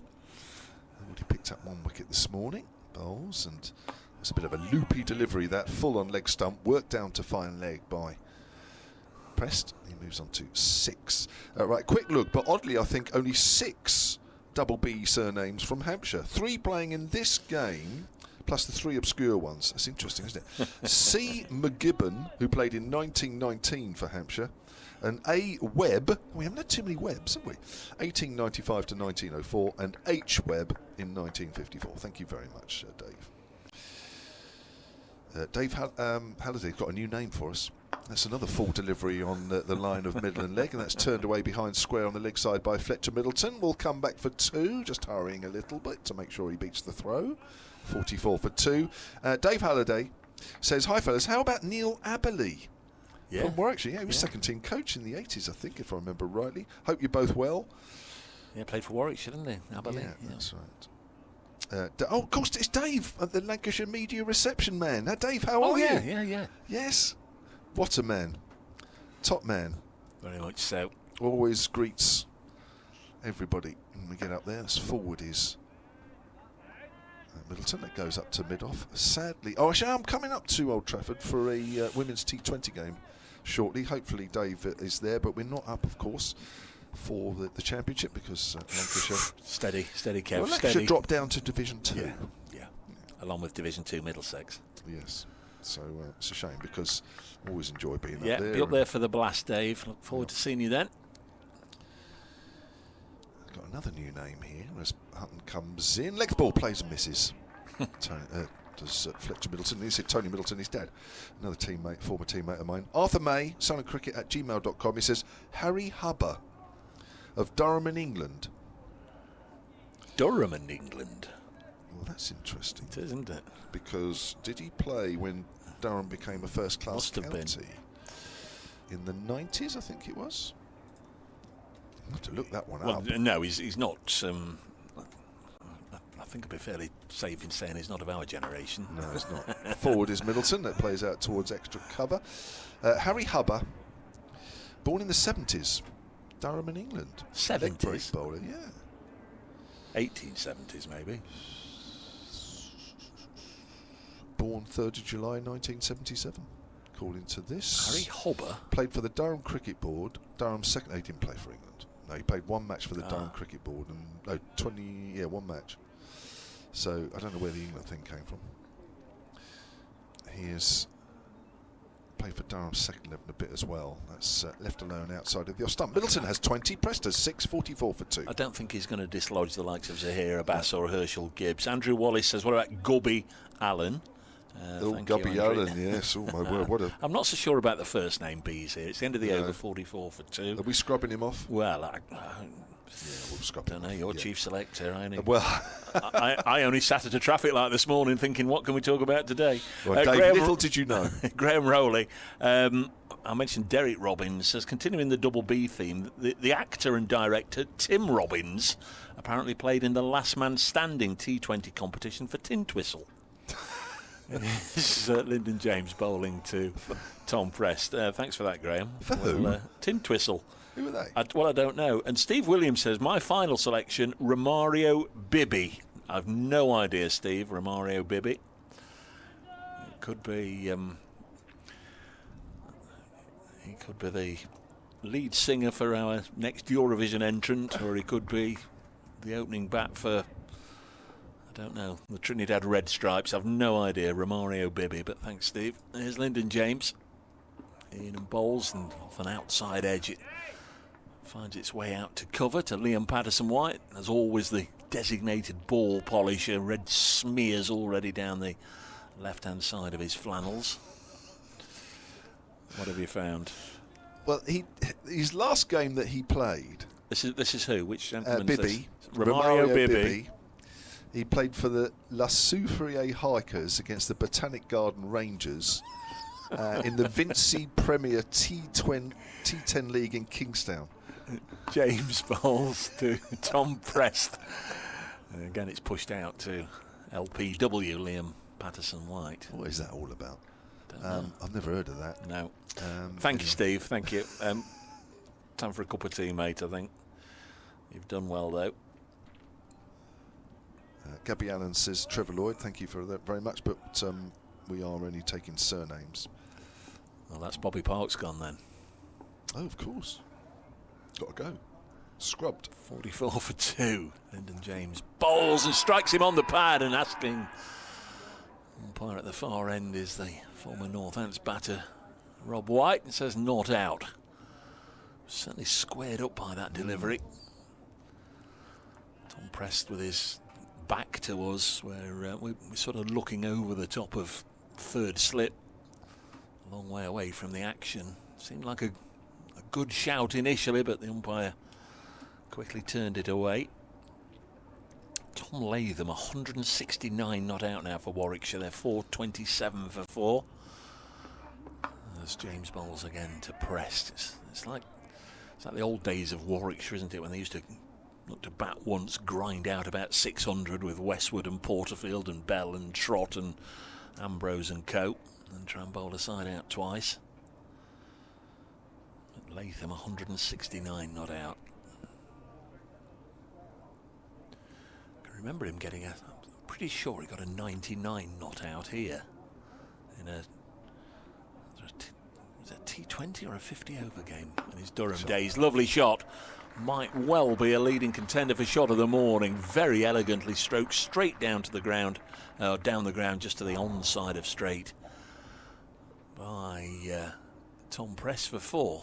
Very nice shot indeed. That was, yeah. Very pleasing on the eye as Tom Prest. I think many people feel that he is a sort of a natural replacement for James Vince, who was equally as pleasing. Prest is probably the closest that Hampshire have to a batter of similar nature out there in the middle. Very naturally gifted stroke maker. 48 for 2.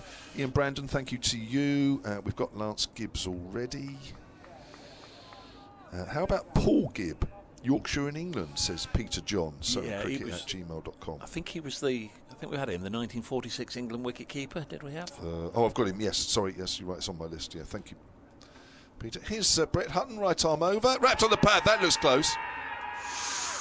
Maybe a bit high to Fletcher Middleton. Brett Hutton just bends over a little bit and thinks, well, my word, that was close.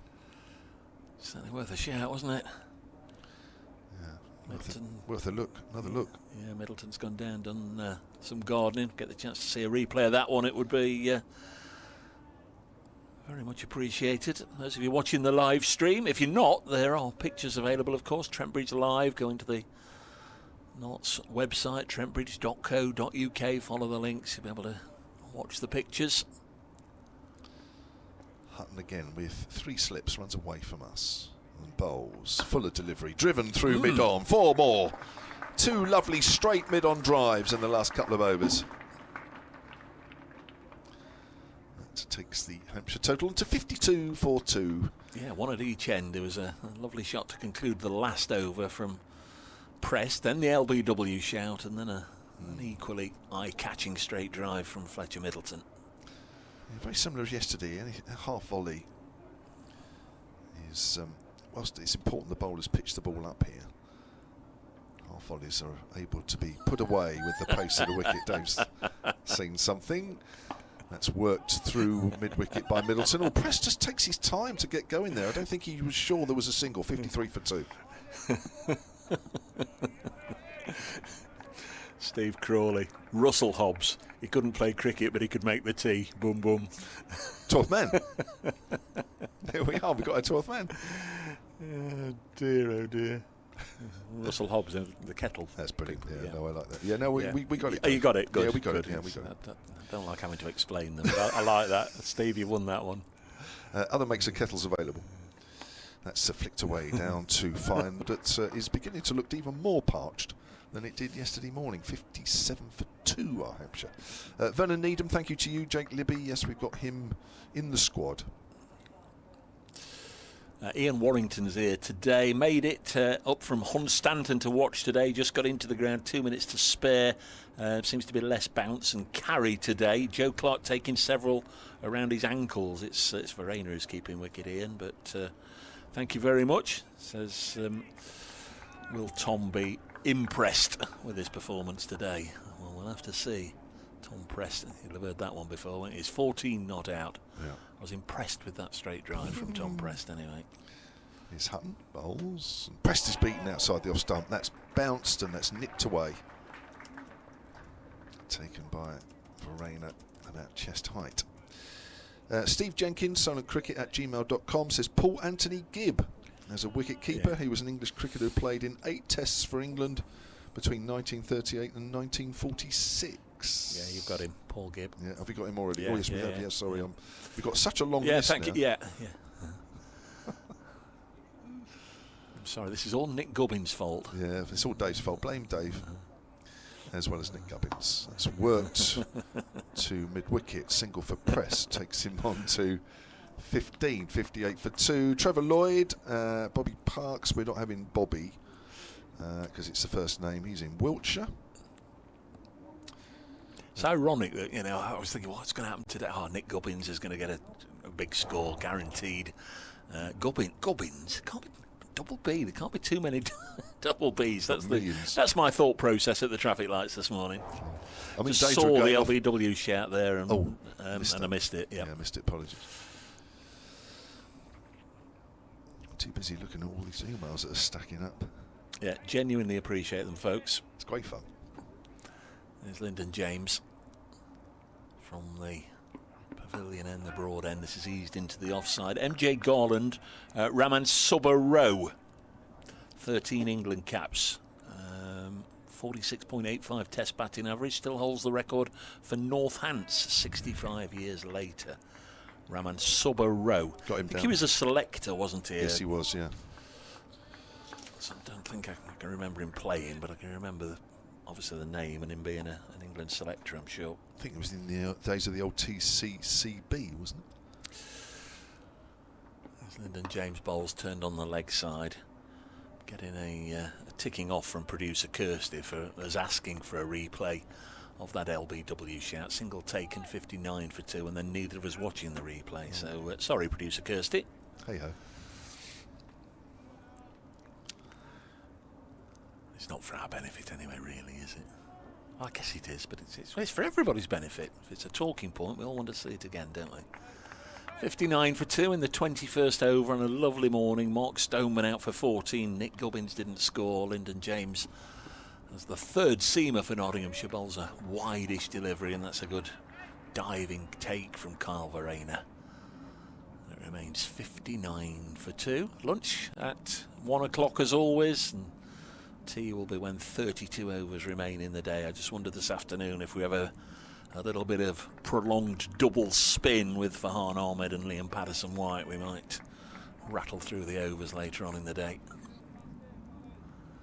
It'll be tough for the three seamers to keep going, just rotating with each other. Another one into the pads, but maybe drifting down the leg side. And there's no run. Knott's made 333 yesterday. Huge disparity between the top scorer and the second top scorer. 138 made by Freddy McCann, and then there were 3 players with 33. It's a big gap, isn't it? It's one player had an outstanding day, and everybody else sort of fed on the scraps. 5 wickets for Kyle Abbott. Here's Lyndon James.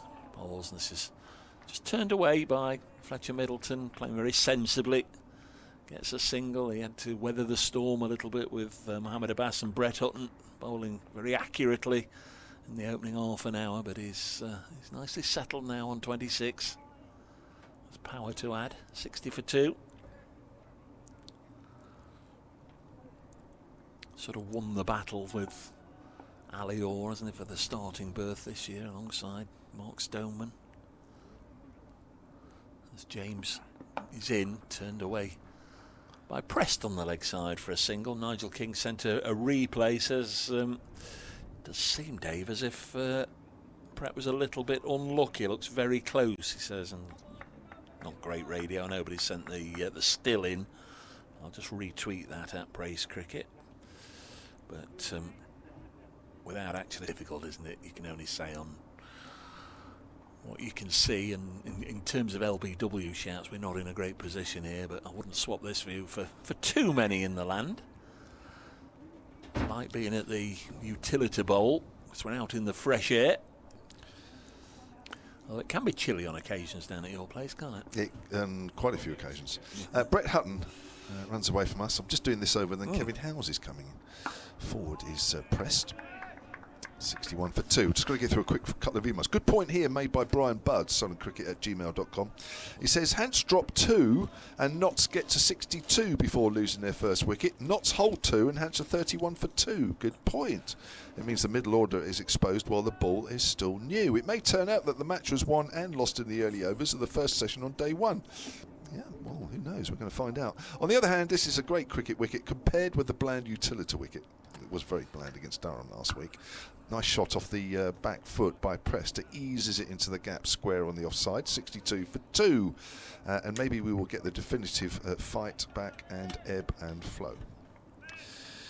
Adrian Clerk, what's he got? Oh gosh, don't know what that's all about. That's BB, but I think we've had that. Bobby Parks, we've had him. Abby Freeborn, Lancashire. No, Abby Freeborn's Warwickshire women. Sorry, tell a lie. It's first name though, isn't it? But first name, we can't have that one. Sorry, Michael Wilson. Playing inside the line is Fletcher Middleton as the ball goes past through to keeper Verena. David Abbey.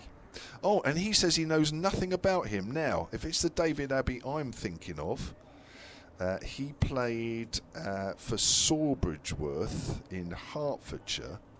Left arm spinner. Was born in Edmonton, Middlesex. That's right. Yeah, I played against him actually. Slow left arm orthodox bowler, according to the edit in Wikipedia. Which, oh my word, that's bounced outside the off stump. Wicked bounce. Fortunately, it was wide enough that Middleton didn't have to play at it. Yes, Dave Abbey. Yes, what a character he was. Big black beard. There you go. But that's another character entirely. Black Actually, it was mentioned that he went down to Cornwall. Perhaps he really was. Perhaps he was the.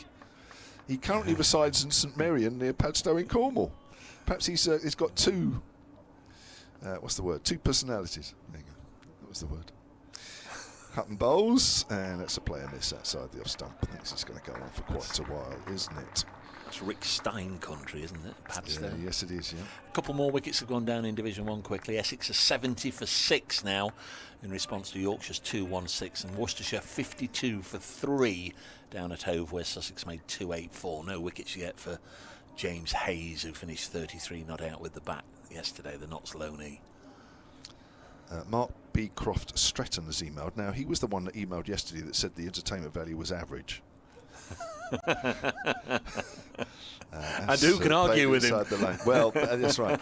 But he's emailed again as I go at the end of this over with the score at 62 for 2. He says, may one extend hearty congratulations upon your output being upgraded to entertaining. What a relief. Following yesterday's on-air chat with Mr. Shine. Nice work. And in brackets he says, I am, of course, gently rubbing you all with my missives. But there we go. Right, Dave. Go and get started on the selection. Let's wake Mr. Howells up. Don't think Mr. Gribble's going to make the starting 11, but the likes of Herschel Gibbs and Zahir Abbas and Lance Gibbs will certainly be in there. Here's Lyndon James, LJ, understandably they call him, and the first ball of LJ's new over is just pushed through the offside. Very pleasing shot on the eye by Tom Prest, who moves to 22. Also pleasing on the eye this morning in fetching grey is Kevin Howells. Not exactly all the colours of spring this morning, Kevin. A nice shade of grey. That's one lovely thing you were about to say. Good to see you.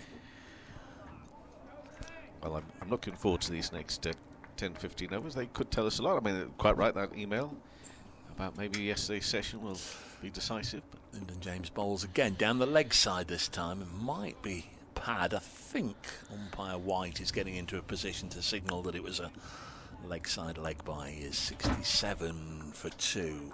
Have listeners to 5 Sports Extra now they've departed. Moved on to pastures new. Departed for the Women's Super League, so we may have people who have come across from Sports Extra. There are people at the far end now, just disappearing into that little tunnel. Yes. And they'll reappear. Hopefully, they'll reappear. Hopefully. You know, I've got a bit of a concern, Dave. You carry on. There's Lyndon James in to bowl to Fletcher Middleton. Wristily turns this to leg, and with enough in his 6th over, 0 for 22. I wish you'd not draw my attention to them, because now I'm going to be really worried if I don't see them come out the other end. Yeah. We might have to send somebody in and help them.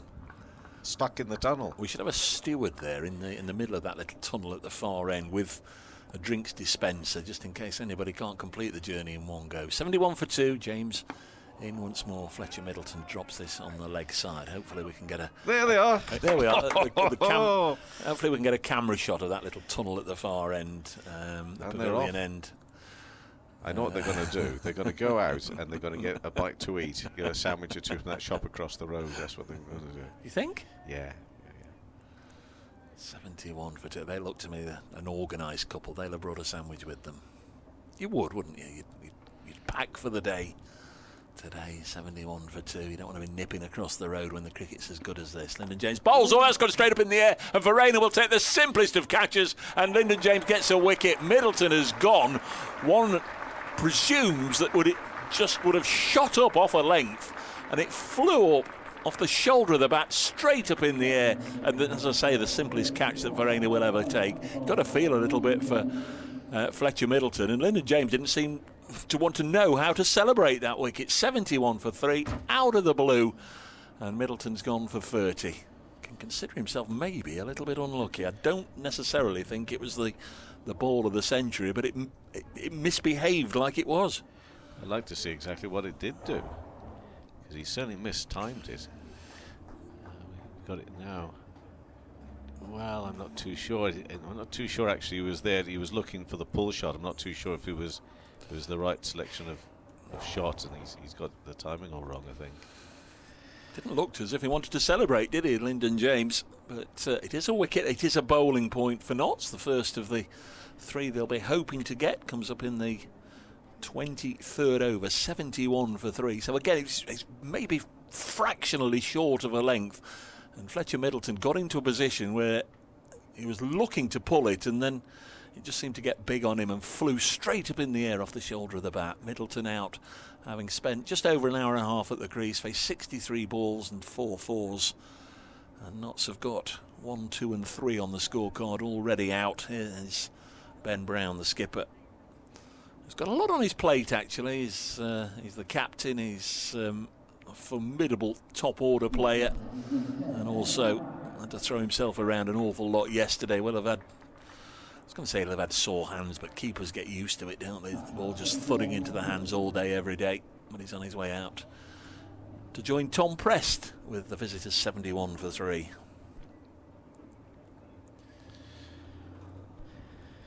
Well, it's going to require a typical Ben Brown gritty display, because certainly the ball is still misbehaving. Certainly no chance of batters going out there feeling at all confident about what's coming their way.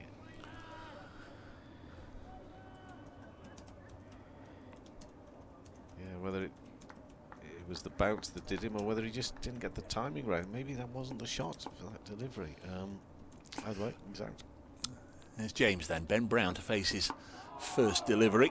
And this one is dropped on the leg side, and there's no run. 71 for 3. Success for Lyndon James. 6 overs, 1 for 22 now. Looks a little healthier when you get one in the end column. Ben Brown out there. Wonder if we've had a colours 11 ever before. Oh, don't start. 71 for 3 at the end of the over. Not 2 at the same time, Dave. Save that one for next week. I mean, tomorrow. They don't worry, these two, him and Emerson, they do plenty of these. Ben Brown, is that Giles White out there walking round? Hutton, meantime, is bowling, and that goes cross-pressed, and just steers it onto that onside. You don't imagine that's 22. That's something that Martin Emerson would approve of, surely. What's that? Frivolity on the air. Oh, no, he loves it. Coming up with fantasy 11s. He loves it. Great response, and thank you very much for the response. Essex 77 for 6 after Yorkshire made 216. Wickets still falling at Chelmsford. Wickets falling here as that one's left past the off stump through to the keeper. It remains a battle for the batters in this game, of which, you know, putting into context as well, that terrific knock yesterday from young McCann. Hamid, Slater and McCann, it's got the makings there of a very good top 3 for Nottinghamshire, which could serve them well, not only this season but seasons to come. But let's see how it's on in this game. But that Sure, the game lead at the Gabba. Brilliant, Vern. Like that very much. Did you hear the Russell Hobbs one, Kevin? I know you were next door. Did you like that? I heard it. Yeah, I heard it. Prest's on 22, 71 for 3. And the next delivery is punched square by Prest. Races across this outfield. Just pulled back in really nicely, actually. And applause. Good number in today, 73 for 3. Yeah, Liam Patterson-White out there. Gary Ho's been in touch, loving this morning's banter. Can I throw into the mix Jack Hubble, batsman and wicket-keeper for Kent? I think that must have been back in the day, but thank you very much, Gary. Good to hear from you. Jack Hubble, batsman and wicket-keeper for Kent. Don't know when. So it's Hutton turns here from the Radcliffe Road end into Prest on 24, up onto his toes, and where's that gone? High over gully, and it signalled a 4. Climbing and Prest onto that really quickly. Kev's already mentioned, and I know he's been talking about Prest for obviously this season, and last season. Has he been around for a couple of seasons now, Prest? But obviously gets his big opportunity here now. Talking about exciting talent, I mean, that McCann innings yesterday, I mean, that really shows we've got an awful lot still to come from McCann. Looking forward to seeing him down the years, and Prest as well. Plenty of attention on Prest. He's 43 balls faced for his 28 so far. 3 slips. The backward point as he finds that backward point area defensively. And that completes that over. So 77 for 3, 256 behind. Still the ball is doing plenty. We've got 24 overs gone. Will it settle down? Well, at the moment, there is no sign of this match settling down.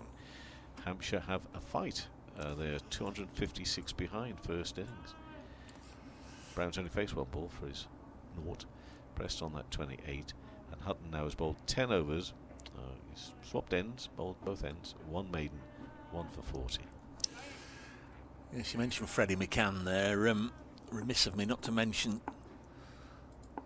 Kirsty and Aaron's work this morning as Lyndon James bowls to Ben Brown, the Hampshire skipper, who defends this delivery. In the pre-match show on Trent Bridge Live, there was a little package of Freddy McCann's best shots yesterday. Lovely little package put together. Very nice indeed. If you let's go, I think Notts will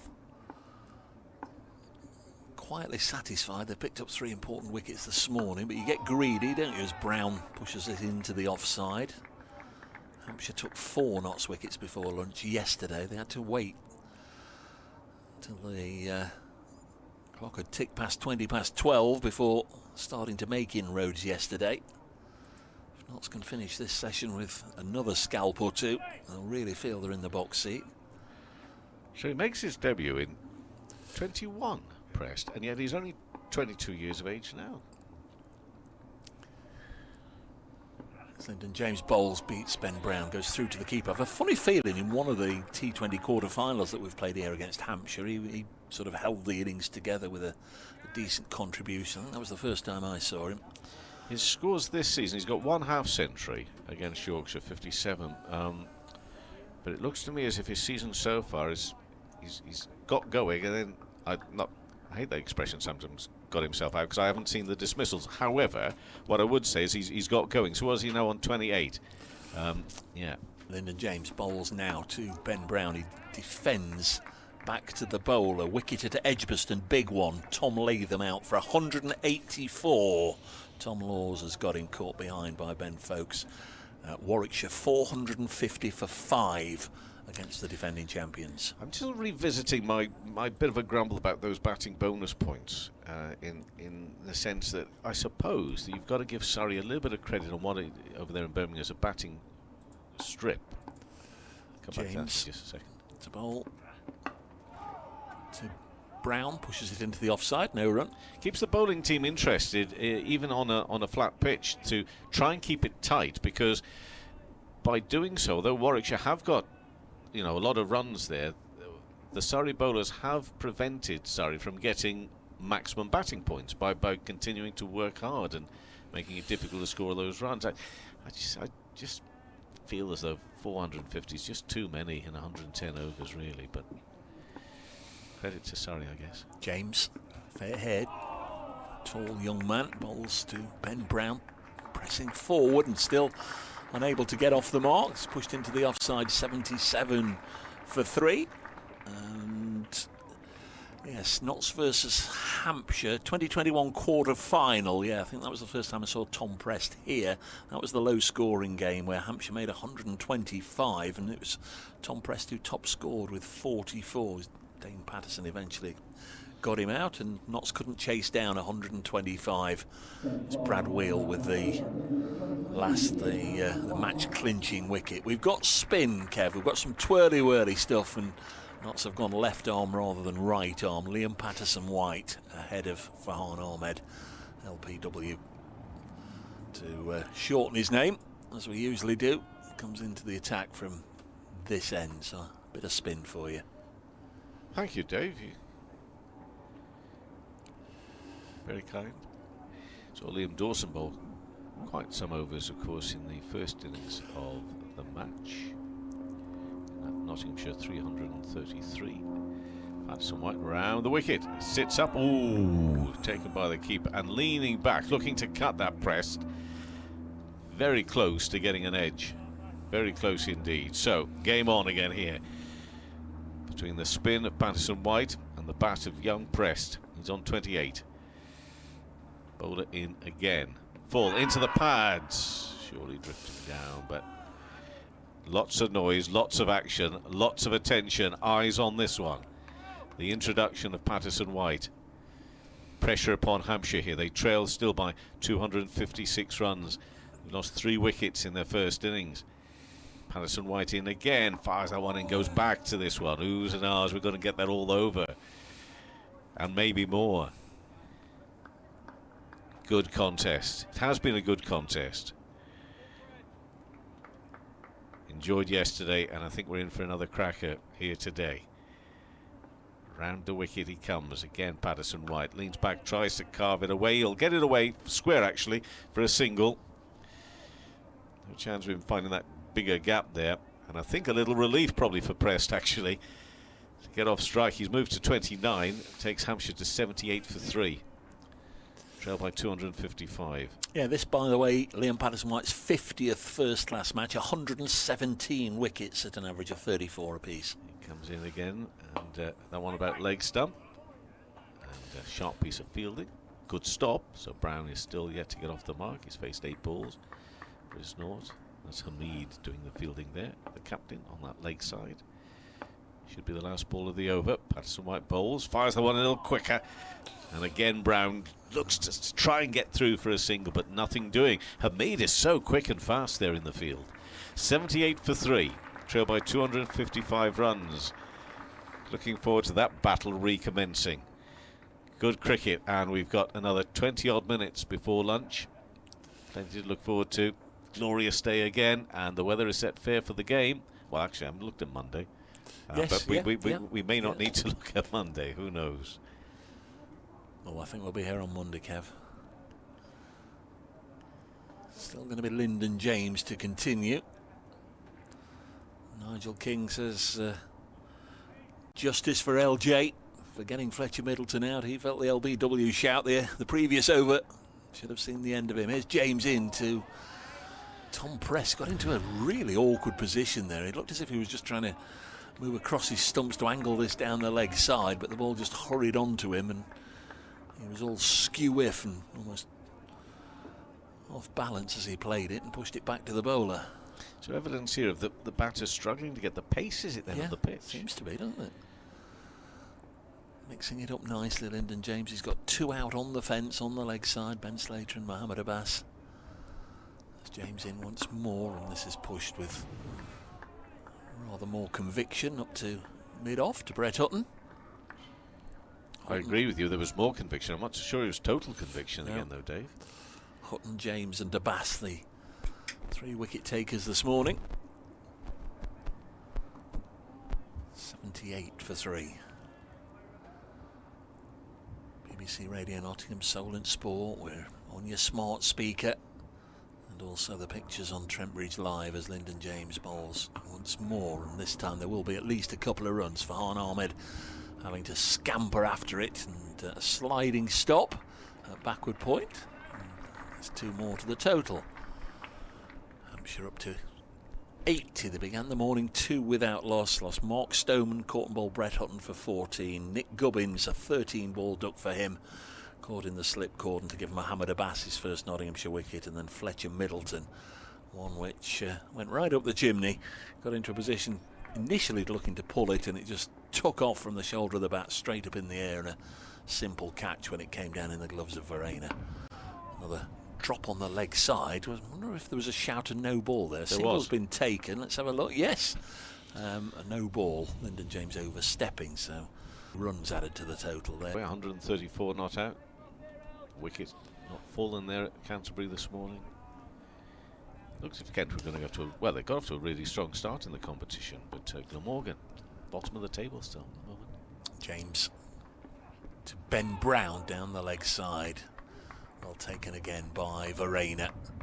Does most things well. Carl Verena, don't don't notice him all that often, although on that occasion you had to notice him. It was a terrific take, diving down the leg side. South African Test keeper. He'll be missing for a game or two whilst the World Test Championships on at the end of the month, start of next month. Next ball is striking Ben Brown amidships, and he beats the count, Ben Brown. He went down initially, did a little bit of a tumble turn, and was then back on his feet instantly. It was great response from Ben Brown, although now he has got back on his feet. I think wherever it struck him is giving him one or two slightly throbbing sensations, shall we say. Oh, David. It's good how he sprung back up, wasn't it? Well, yes, so to speak. James in, bowls, turned behind square on the leg side, and they've got to be quick here. In comes the throw from Ben Slater. It was a little bit of a shall we, shan't we, and then Tom Prest almost made his skipper's mind up for him. Single taken, 84 for 3. As a keeper, I reckon he probably is very comfortable with tumbling around out there.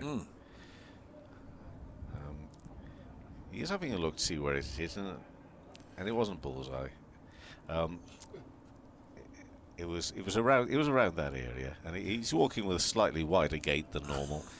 But apart from that, he looks fine. He looks fine. 84 for 3. Hampshire trail by 249 runs. And it's Brown facing with Liam Patterson-White bowling. Again, quicker one. Drilled in. Dashing through for a single here. That's a good tactic. Looking to keep the board going. Just find a gap and just get running and make sure that although they're not in a great position here at Hampshire at the moment, make sure that it doesn't become overbearing, the situation. Keep knots honest, keep them on their toes. And you do have to be quick, because there's some quick fielders out there. On its way. Farhan Ahmed's after it. Chasing it down, gets there just a yard inside the boundary. And the applause there for good running, good chasing. I like it. Fairness to Nottinghamshire, there is good energy out there today in the field. And it is a warmer day. There is a bit of a breeze around, which may be keeping it a little cooler down there, but still predominantly it's a warm one. Press on 34, Patterson-White bowling. And that one is punched into the offside, and there should be no run. And it's Jack Haynes who's looking after things out on that side. Lovely day for the club cricketers as well. There'll be good bar takings today up and down the country. And the next delivery is turned away onto the onside for no run by Prest. 87 for 3, trail by 246 runs. It's day 2, it's round 6 of the competition. Nottinghamshire started right at the top of the table. Can they keep that going? Well, right now they're in a good position here. Prest will get a single on the offside. Another quick over from Patterson-White. He's bowled 2 overs, gone for 5 runs. But Hampshire at 88 for 3, trail by 245 with Preston Brown. First job, see it through without any dramas up until lunch. We are 28 overs into this ball, 28 overs into the innings. But still, there is plenty of jeopardy out there, and we're going to see another change in the bowling here. Dave, for you, it's going to be Mohammed Abbas. Yeah, here's a man who might want to just introduce a little bit of drama into proceedings before lunch. And for the first time in his fledgling Nottinghamshire career, he's going to be bowling from the Stewart Broad end.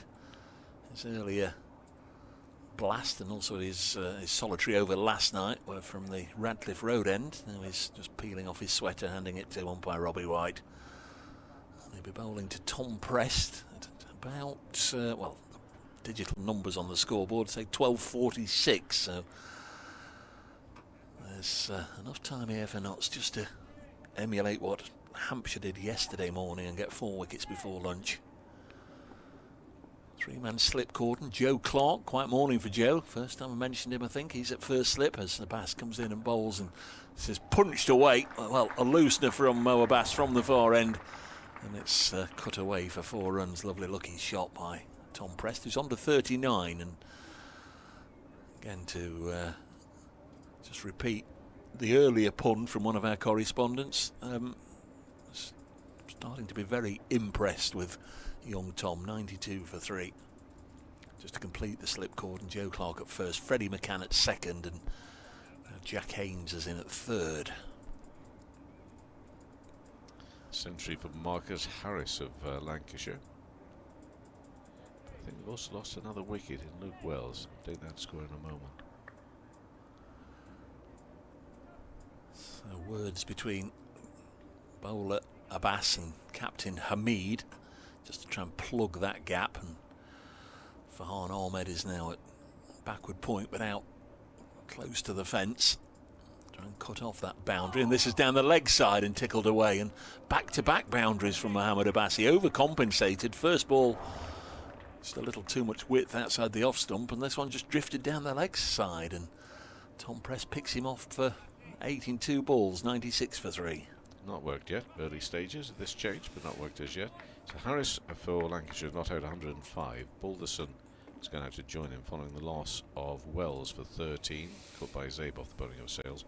Hurst made a 59. So Lancashire at 231 for 5, trailed Northants by only 7 runs. 96 for 3. Bass in again. Oh, and there's a good delivery, and he's got a wicket. Well, you'd take that any day of the week. 8 and out. Tom Press back-to-back boundaries, and third ball from the Stuart Broad end. Start of his second spell. Mohamed Abbas does pick up the 4th Hampshire wicket before lunch. 96 for 4. Just nipped back, I fancy, a touch, and seemed to be trapped on the crease in front of all 3. That was the initial feeling that was going to be upheld, and umpire White raised the finger. Tom Press LBW bowled Mohamed Abbas for 43. He was at the crease for 70 minutes, faced 60 balls, 6 fours, and has been given out LBW to his former teammate. And Nottinghamshire just picking their way through now. The top order are all gone, and they're into the middle order. Ben Brown's out there, and they'll be joined in a moment by Toby Albert. He looked very, very adjacent. Yes, he was quite deep in his crease. Did he keep a little bit low as well? And I'm thinking maybe Abbas he conceded 2 fours, then got that wicket, maybe brought on here. Bowling from that far end, it does seem as though it's maybe offering a little very bounce. There's something that is really troubling the batters from that bowling at that far end, at the Stuart Broad end. People want to call it the pavilion, but it's Stuart Broad end. Yeah. That's right, the far end. And that is the concern for Hampshire here at the moment, because we saw that, was it Fletcher Middleton, wasn't it, who seemed either with the wrong shot or caught by the bounce, and he skied that one. And there is certainly something for the bowling at that end.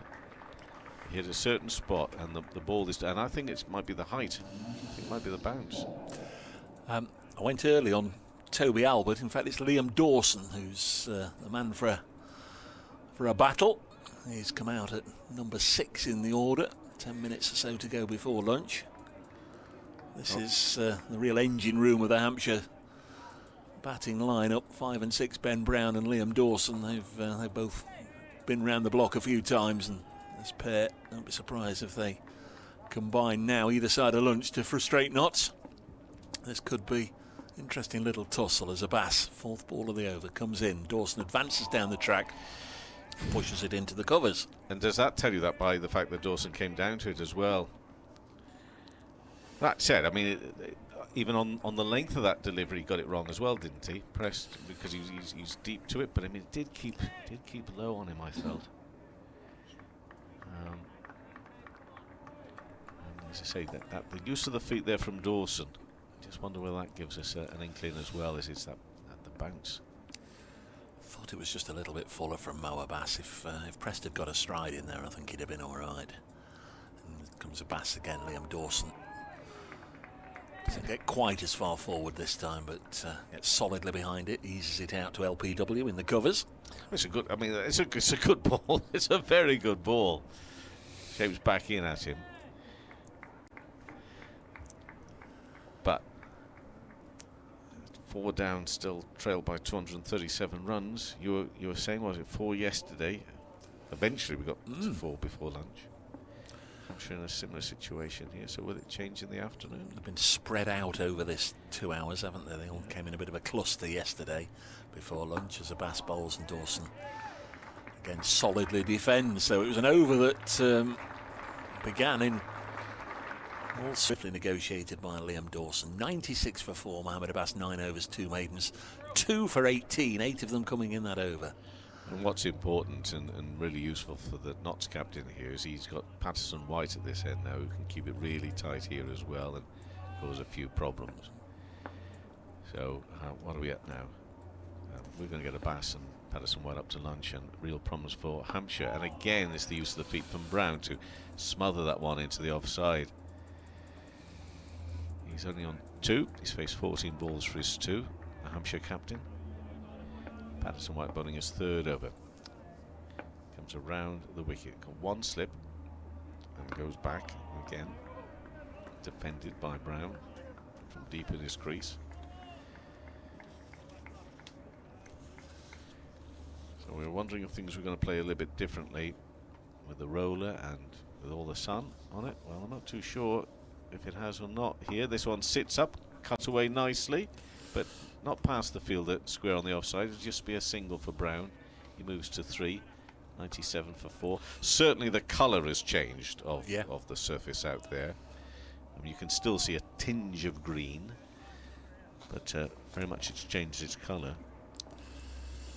But maybe problems of a different sort now. 2 battlers out there for Hampshire right now, though, in the shape of Brown and Dawson. Dawson just keeps us waiting a little bit longer until he's ready. Now he is. Patterson White bowls full and into the pads, but not too sure what the call was for there. Yeah, 4 LBWs in the match so far, all from the far end, upheld by Robbie White. 3 for Kyle Abbott and now 1 for Mohamed Abbas. Next delivery again on that leg stump, just clipped away by Dawson, so he's off the mark and takes Hampshire to 98 for 4, 235 runs behind. Did have a correspondent in the last game point out there are about 7 or 8 LBWs from the far end in the first innings of the Sussex match. Patterson White to Brown. Well, Brown initially I think was shaping there to work that away through mid-wicket, has to straighten up, correct himself. It's the end of the over and it's 98 for 4. Dawson on 1, Brown 3, and trailed by 235 runs. I'm just going to move aside so that yourself and JMO can just round off this session and see where respective teams are. Yeah, thank you so much, Kevin Howells. More from the headmaster a little later on. 98 for 4. Yeah, it was pointed out that there was a higher percentage, or a very high percentage in the, I'm sure it was the last game, from that far end. But sometimes you can't give them if you don't hit the pads, and may just be nothing more than coincidence. Here's Mohamed Abbas anyway, in bowls to Liam Dawson, still on naught and defends.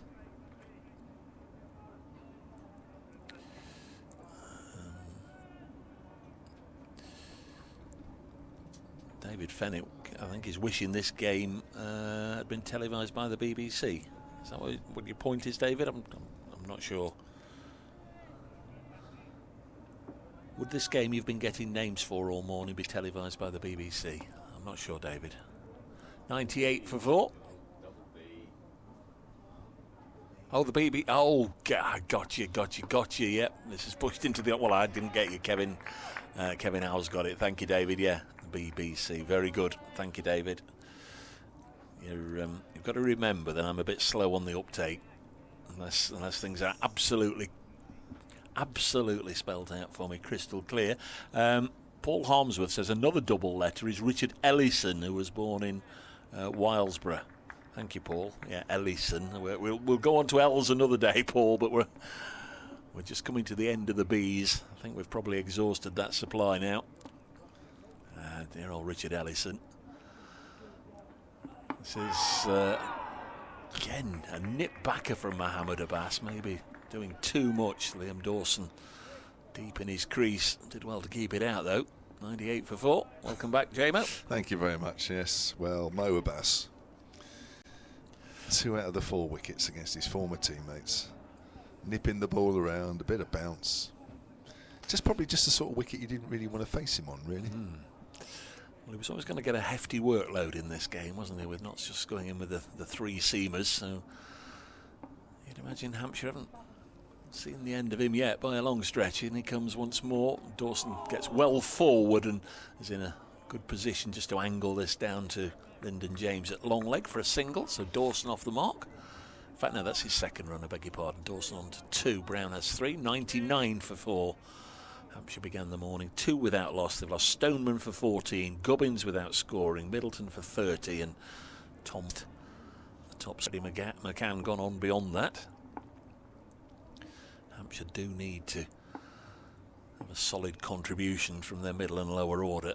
Oh, there's a lovely delivery from Abbas, and he's bowled Ben Brown. Neck and crop, the off stump goes cartwheeling out of the ground, and that's a terrific delivery. Almost on the stroke of lunch. The umpires will have a quick conflab to see if they're going to call time on this session, but Mohammed Abbas has certainly called time on Ben Brown's innings, losing his off stump for 3, and what a superb delivery that was. 99 for 5, and it is going to be lunch at Trent Bridge. What a way to underline a very dominant session as it's turned out for Nottinghamshire. 99 for 5, Abbas has 3. Just watching that again on the replay. It may have kept a fraction low, but he's playing forward, but he's actually not that very far forward. He's quite far back in his crease.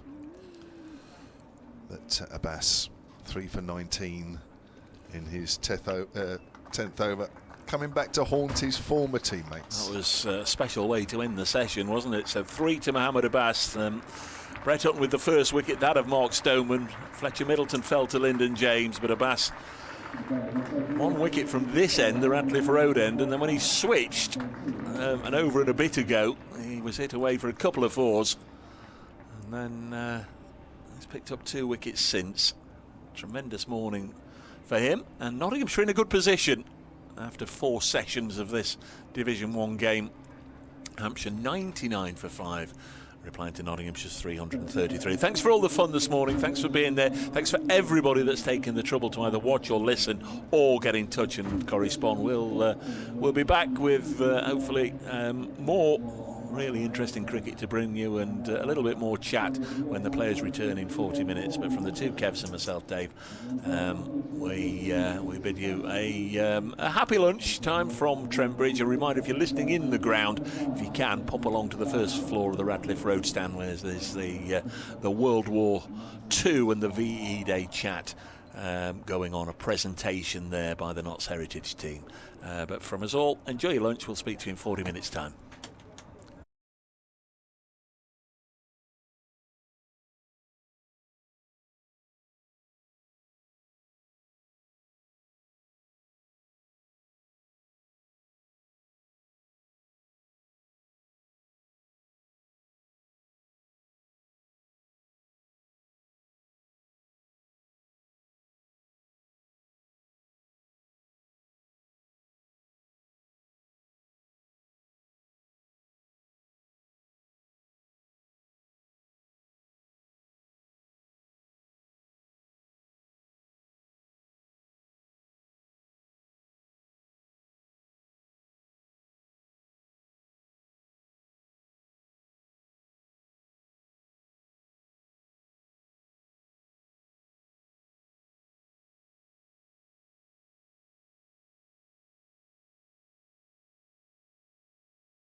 Nottinghamshire clearly will be looking to press on. That noise, don't be alarmed, it is the hover cover. It is primarily there to protect the square from rain, but it's just being repositioned by the ground staff, so that will be turned off in a second, and you'll be able to hear both myself, Dave Bracegirdle, and also Kevin James. Oh, there we are, look. Mention your name and they turn off the hover cover. Well, I was just going to say, if you weren't sure what that noise was, just listen to Freddy McCann's interview last night, post-match, and you'll hear the same sound. Frightened the life out of him, didn't it? Was that a fair summary? The last wicket just about tilted it towards Notts this morning? Yeah, I mean, gosh, 234 behind and five of the top order gone. I mean, it's Notts are in a great position here. The wicket's still doing a bit. Mo Abbas is doing what we've seen down on the south coast for 4 seasons. Nothing different there. And, well, that 234 on this wicket at the moment is a long way behind. And from a Hampshire point of view, you're just praying that if that heavy roller this morning is going to change the wicket somewhat, then it starts kicking in about now. 1 ball left in this over. I'll tidy things up here. New man is Toby Albert, and then Kev will reveal his lunchtime's work, and then we'll move on from the double Bs. So 1 ball left in this, the incomplete over. 99 for 5. Toby Albert, tall right-hander, faces Mohammed Abbas, and it is pushed up to mid-off. Umpire Robbie White, seconds after calling play, now calls over. 99 for 5, and the ground staff clearly still haven't finished moving the hover cover, which is away to our right in front of the William Clark stand. So you've been hard at it during the luncheon interval, and you've come up with your names.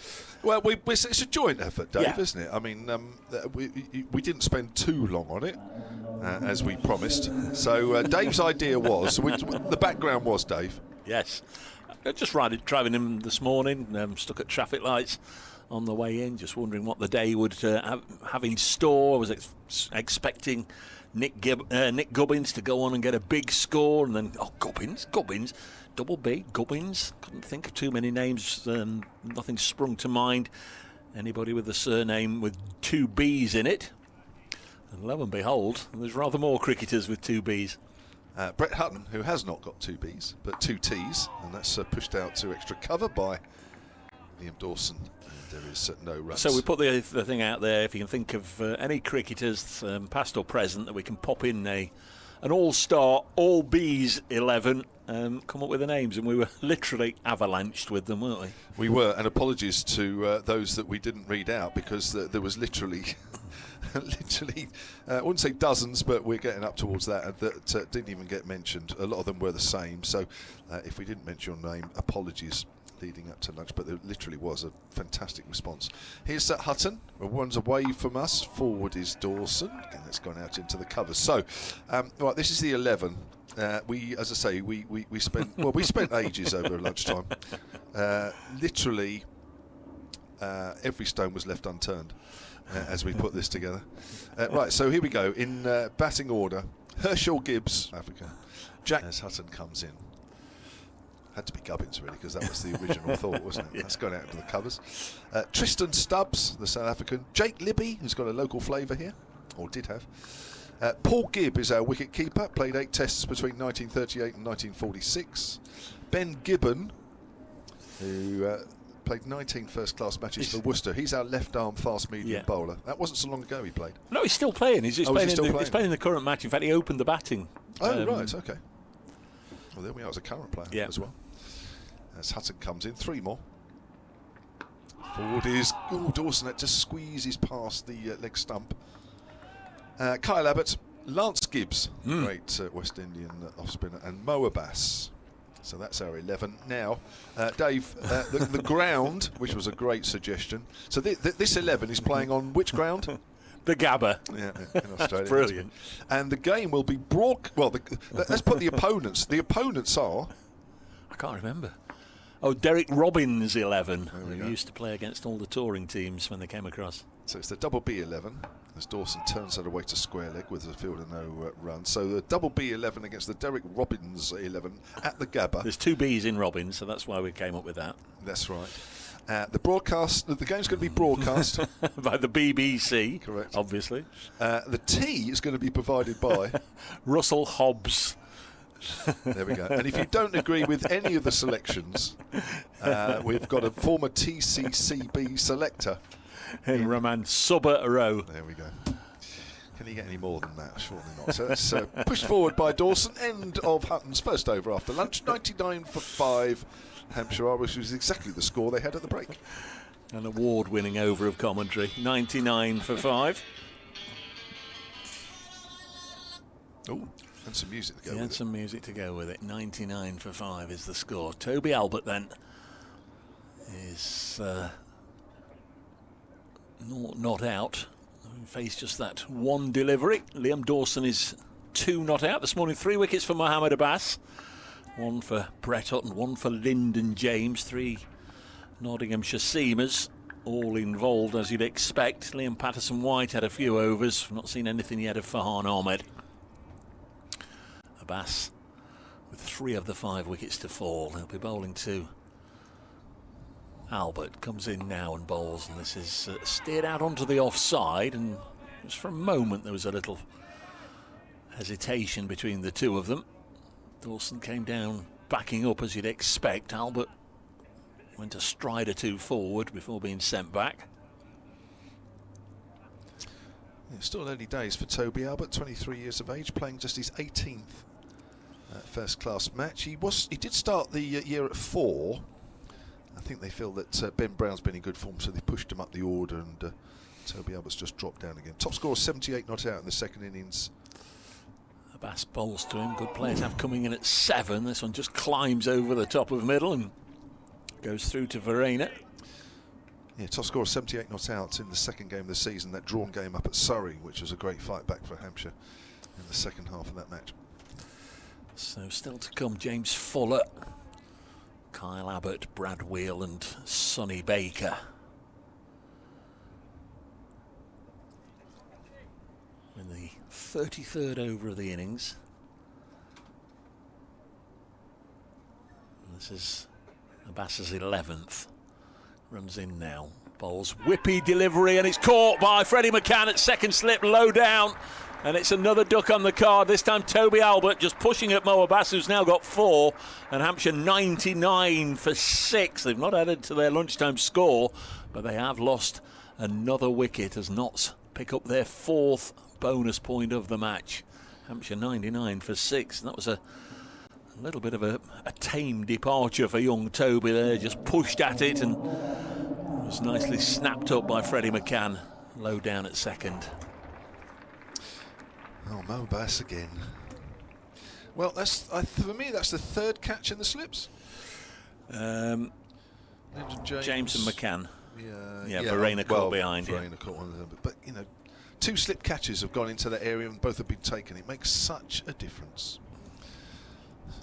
Whereas Hampshire dropped 2 in the morning and 2 in the afternoon, it's really put them under pressure, let alone the Nottinghamshire bowlers as well. Simon Young has emailed silentcricket@gmail.com. He says, one of the great joys of Nottinghamshire against Hampshire is Dave and Kev on the commentary.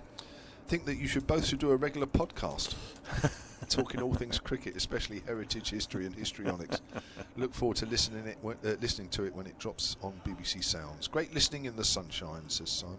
I think we'll both say we're too busy for I'm going to say, are you a podder? The odd one, not those. I don't know about you. Not massively. There's a lot of them around. Difficult to keep up with them all. James Fuller is the new batter. Talk for 7-8 hours a day doing this stuff, and last thing you want to do. Do you want to come on and talk about it as well? Crikey, well, never must, but ideally just follow the commentaries while they're going on. So here's James Fuller, who would have been hoping to have had a little while longer to let his lunch digest. We've only had 6, 9, 10 deliveries since lunch, and Hampshire 0 for 1 in those 10 deliveries.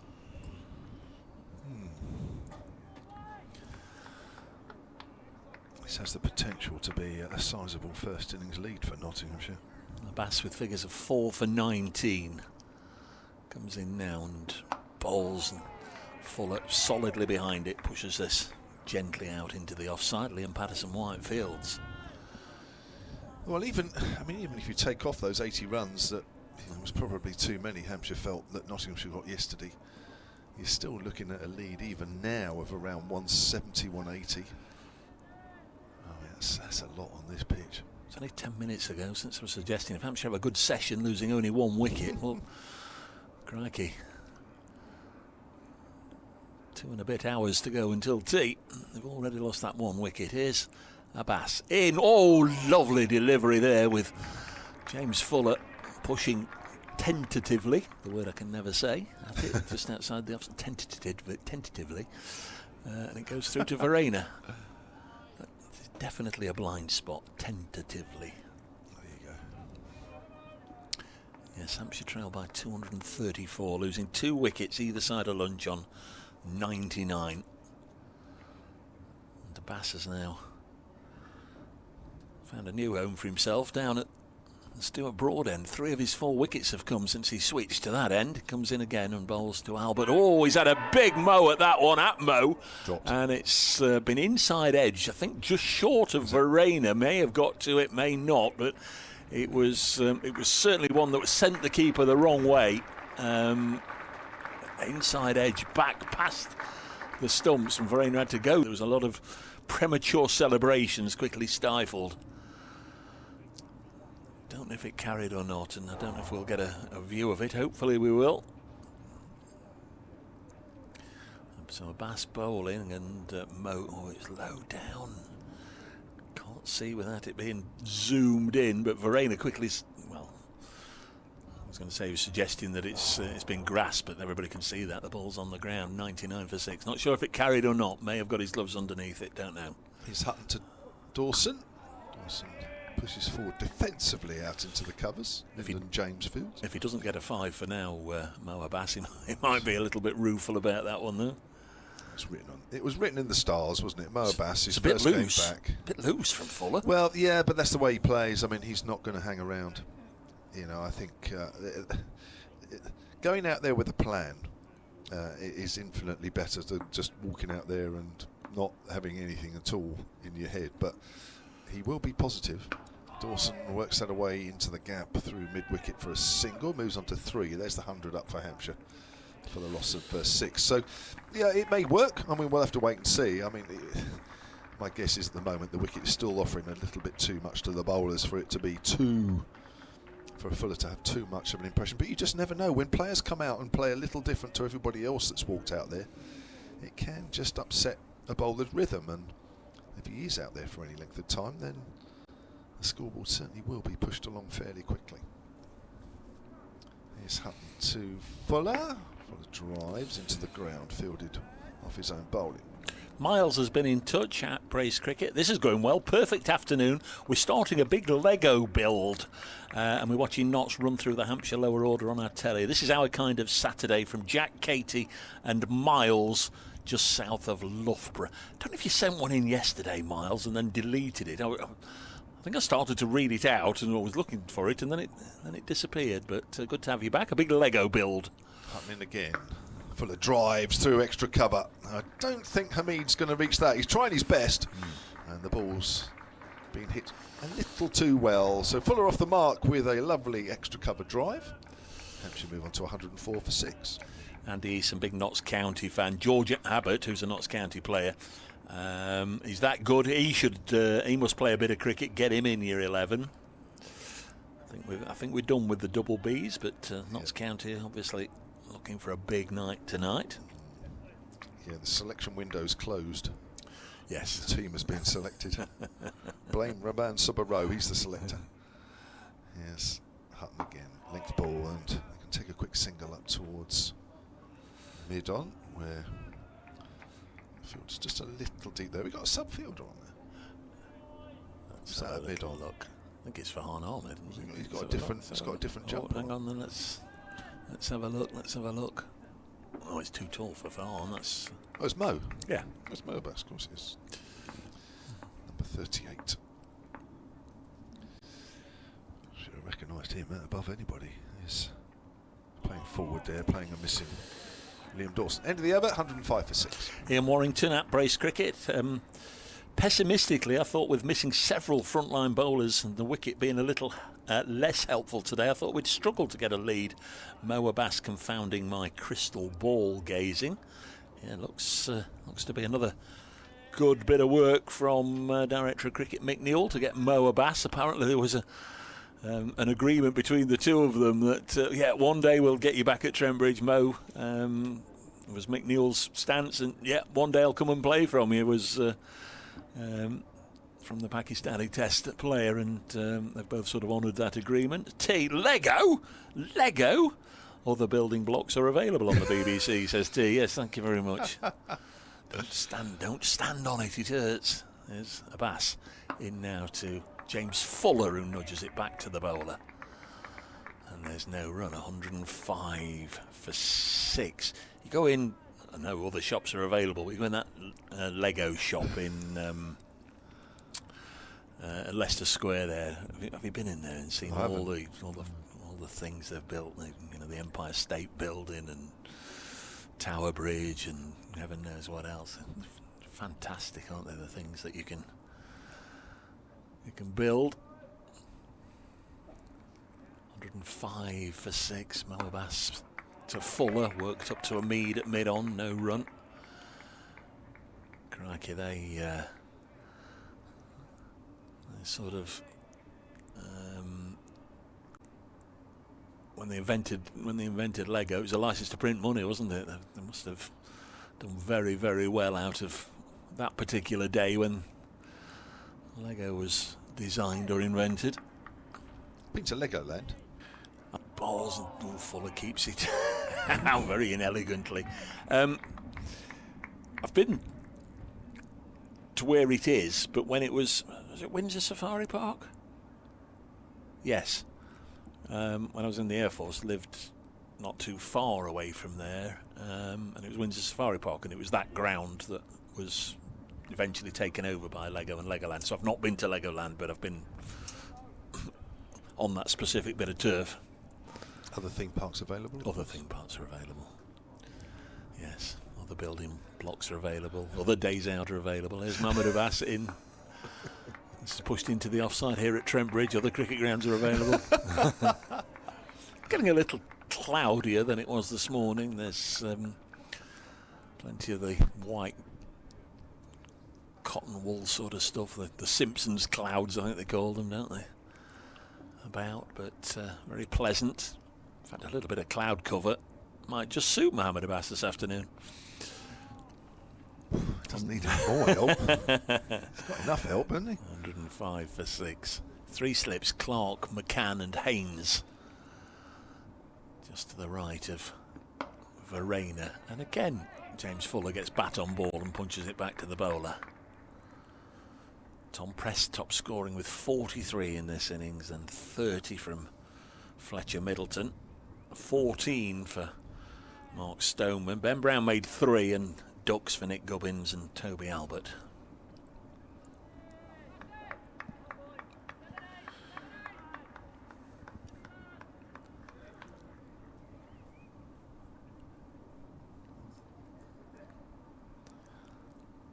There's Abbas to conclude the 35th over, bowling to James Fuller, drops it on the leg side. A good probing maiden from Abbas. 105 for 6 is the score. Just elsewhere quickly, Essex 105 for 6. Yorkshire made 216. Worcestershire 75 for 4. Sussex made 284. And Warwickshire batting on 497 for 5. They're at home to Surrey. That Worcestershire 75 for 4 against Sussex. Still no wickets for James Hayes. He's 7 overs, none for 29. The Nottinghamshire loanee, who by all accounts created a new record yesterday on his first-class debut. He's on loan for Sussex and coming in at number 11, 33 not out. And what was the stat? Highest number 11 score on debut. Something like that, yeah. Here's Hutton. Down the wicket comes Dawson. Clips that away behind square on the leg side. 2 fielders down there. Dawson wanted 2, but Nice good bit of fielding away to our right. Keeps it down to 106 for 6. Dawson moves on to 4. Slater out there in the deep is... Email here from Mark Wells during the lunch break, sullencricket@gmail.com. It says, good afternoon all. Given the disastrous way this game is panning out, obviously from a Hampshire point of view, I wonder if Kev could elaborate on why Mo Abbas was let go. You said, I think, it was for the balance of the side. I wonder what that means. Okay, well, I'll explain. As was told to me. Length ball. So, the problem was for Hampshire was that James Vince, during the winter, decided that he didn't want to play any more red ball cricket, which left a big hole in the batting order at the top, or near the top. So Hampshire had to rethink their balance of the side, i.e. they needed to bring in, they felt, well actually the lower down the order, they felt they needed to bolster the batting. Forward, wrapped on the pad, gone. Hutton picks up his second. Forward is James Fuller. Maybe not as far forward enough. He goes for 5. That's the second wicket after lunch, 106 for 7. First LBW from this end, given by Richard Kettleborough. James Fuller faced 14 balls, 1 boundary. And now he's gone, and Hampshire have lost a couple of wickets since lunch, one with the final ball of the morning session. They've actually slid from 96 for 3 to 106 for 7. 13 for 4 either side of the interval. And Brett Hutton pitching it nice and full, just seeing it again on the live stream. It just jagged back, and that's a great delivery. Has given Richard Kettleborough not too much thinking time there. He raised the finger straight away. It was very adjacent, or certainly on first viewing appeared to be. 106 for 7, and now there certainly will be alarm klaxons ringing in the Hampshire dressing room as the side of number 9 making his way out to the middle. Going to be asked to bat again the way they're going here. So Mark Stoneman was announced about a month after, 3 weeks after James Vince's official announcement that he was going, but Jack Edwards was going to be that man, the New South Wales captain, by all accounts a really good player, although he hasn't played internationally.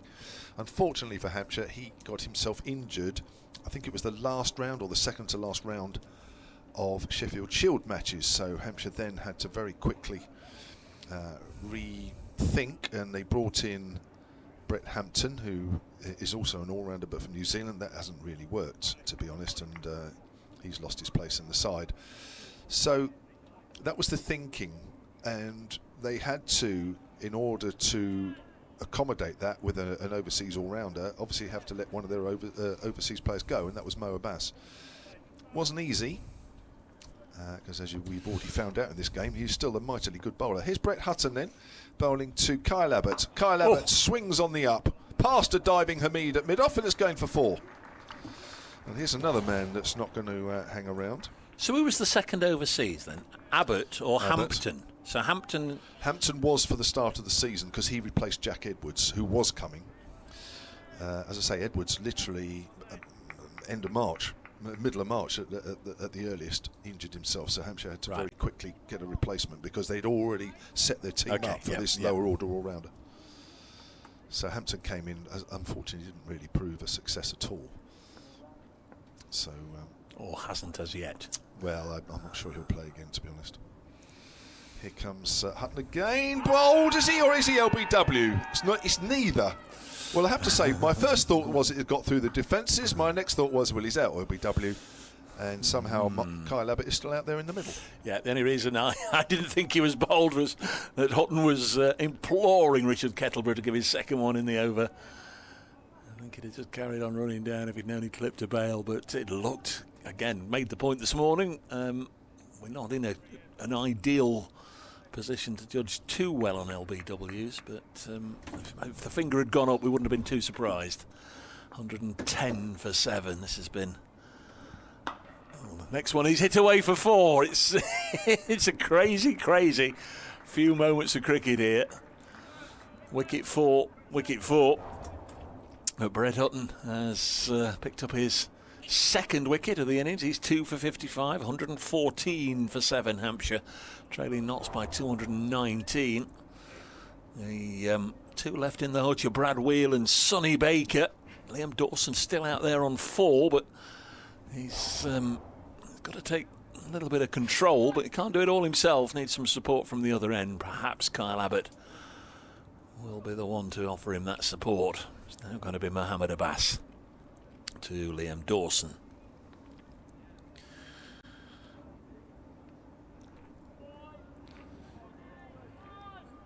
Ben Kellaway of Glamorgan has reached his 150. Glamorgan 538 for 9 down at Canterbury. Would suggest they're not going to lose that one. Same with Warwickshire. Don't think they're going to lose. They're 505 for 5 at Edgbaston against Surrey. Here's Mohammed Abbas into bowl to Liam Dawson, and watchfully gets forward and defends. Essex 7 down, 105 for 7. Wickets tumbling since lunch up and down the country. Hampshire are in real trouble here. 114 for 7. It's 99 for 5 here at lunch. 114 for 7 at the moment. Who's taken the majority of the wickets? A certain Mo Abbas, who took wickets for fun for 4 years for Hampshire, has picked up 4. Here comes Abbas. Those 7 to 4. He's 4 for 19. In again to Dawson, comes a long way down the wicket and then just eases it onto the leg side. Fielded by Hamid. And a single taken, 115 for 7. Means Kyle Abbott has to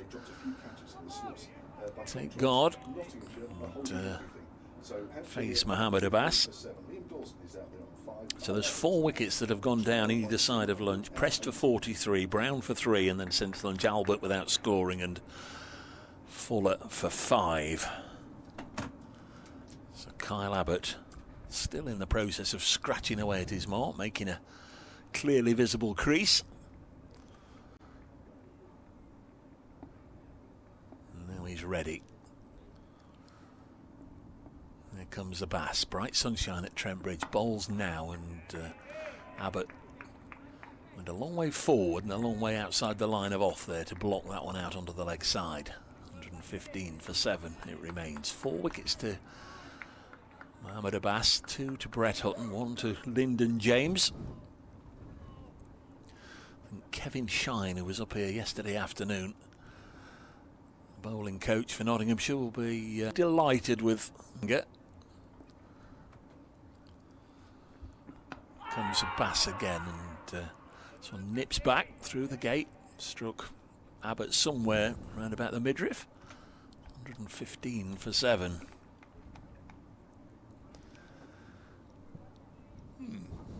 Well, there is nothing happening out there that I didn't think would happen. Mo Abbas, he's hard work on pitches like this. Yeah. He's hard work normally, but especially on pitches like this. He's not going to give you too much to hit. He's going to nag away, a little bit of nip, a little bit of seam. Just waiting for the next wicket. Comes in past umpire White, bowls whipped away on the leg side for 4. Kyle Abbott's certainly gone out there and is prepared to put back to ball. One of our camera crew just doing the fielding there on the boundary and returns the ball. The big question this morning, you put it there, what if any effects would the heavy roller have? Would there be long-term effects, that coupled with the hot sunshine? But there has still continued to be a little bit in it for the bowlers. If you bend your bat, put the ball in good areas. Definitely. There's Abbas in again, and Abbott hit on the pad, asking umpire White.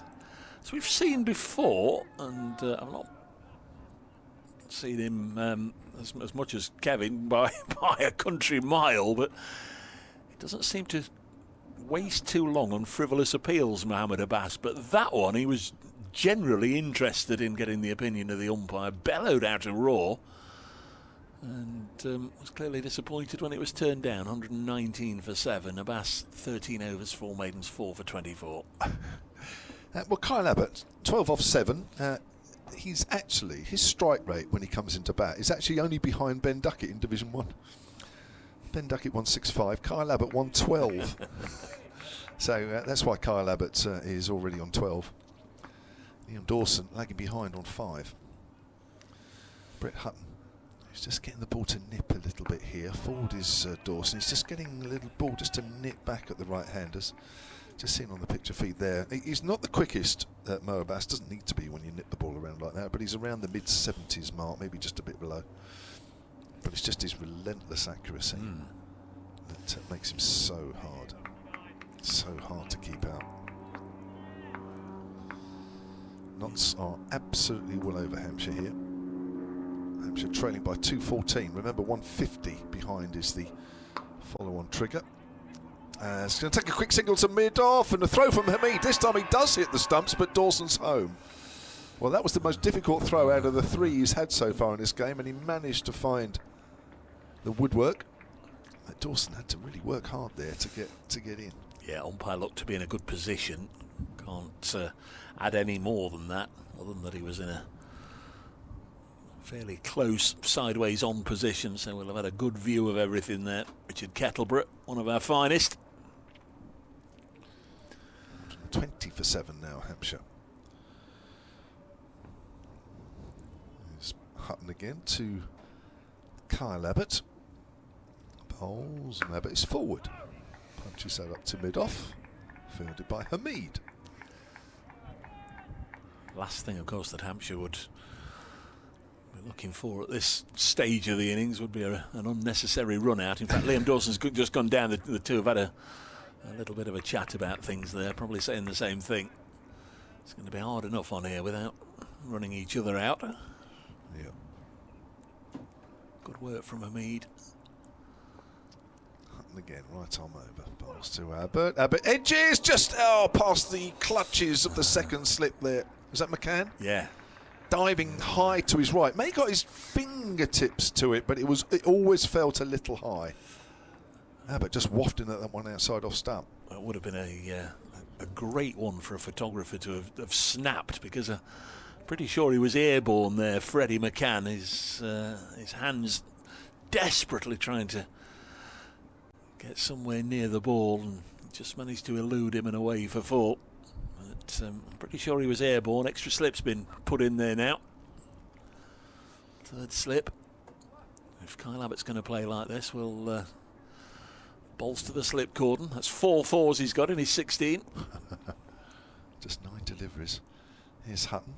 Bowls short. Abbott pulls that away on the leg side. It's in the air, but falls short. I think that's more off the glove and bat than off the face, because the ball just didn't really seem to go too far away.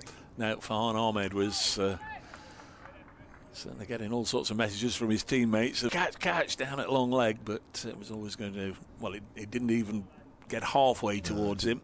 No. And now that third slip has come out for Liam Dawson. Jack Haynes just reinforcing the leg side. He's popped in at mid-wicket, saving 1. Hutton in. Dawson comes down the wicket, whips it away through mid-wicket, in the air, 1 bounce for 4. Lovely use of the feet, lovely execution of the shot. Looks like Hampshire are just going on the attack a bit here. 129 for 7. Dawson moves into double figures. 10 from that. Brett Hutton over. He's now got figures of 2 for 65. Skip down the track, Liam Dawson, and well, there's the edge. Yeah, Freddy McCann was airborne. Went as high and as far right as he possibly could. Not getting a fingernail on it. It's going to be Mohammed Abbas to continue.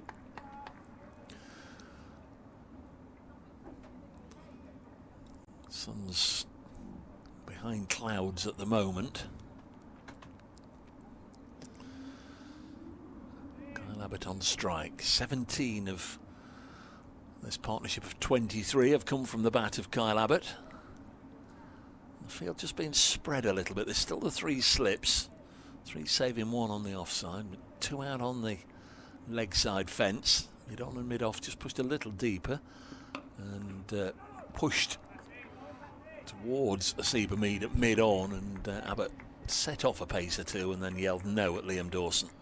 Yeah, Mo won't be adverse to bowling a bouncer. He was somebody when he joined Hampshire didn't really bowl them. He just relied on his relentless accuracy. But the guys were encouraging him just to bowl the odd bouncer. He's not the quickest, and he won't be adverse to sticking one here, especially on this pitch. I mean, you're guaranteed to get one up head high on here. 129 for 7. There's Abbott. And again, just pushing it. And this time they do go for the single. Great running. Did mention that mid-on and mid-off had just been pushed a little deeper, and Brett Hutton was just too far away to prevent that single. It was a sharp bit of opportunism by Kyle Abbott. He's on to 18, 130 for 7. Yeah, that's great running between these two old pros, if that's the right phrase. Well, it is the right phrase, really. But, you know, that's when you're facing adversity like this, the bowling team are on top. It's hard work out there. Wickets have been falling for fun either side of lunch. It actually, when you start running quick singles like that and there's a good understanding, it actually really does get your adrenaline flowing. And actually, you wouldn't think it would be enjoyable out there in the middle batting, but actually when you're doing that sort of thing, it actually becomes enjoyable. Dawson's on strike, 130 for 7. And again, a little push and run, and again it's to Brett Hutton. And they need to swap the fielder or bring Brett in a pace or two, but that's consecutive push and runs towards Brett. That's just great cricket. Yeah. You know, that they'll feed off that, and I say, you know, that it becomes fun out there. Yes, you're facing good bowling on a pitch which is helping them, and there's a good chance you're going to get out sooner or later. But when you're running like this, you actually think, well, do you know what? This isn't that bad. Forget the situation on the scoreboard. Let's have a bit of fun out here. See if they can do it again. Abbott on strike on 18, and he's going to turn this onto the leg side. There's lots of open spaces there. Takes a single. 3 singles from the last 3 balls. Glamorgan have declared at Canterbury. 549 for 9 declared.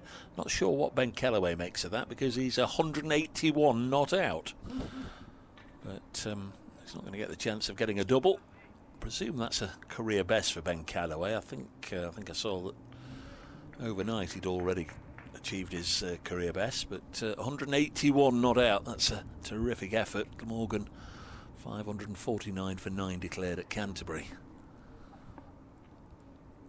132 for 7 as the sun returns to Trent Bridge. Mohamed Abbas in bowls, and Liam Dawson just opens the face. Jack Haynes this time comes from the slip cordon to field, and his shy at the stumps was inaccurate. 133 for 7. 4 singles off the 5 balls delivered by Mo Abbas this over.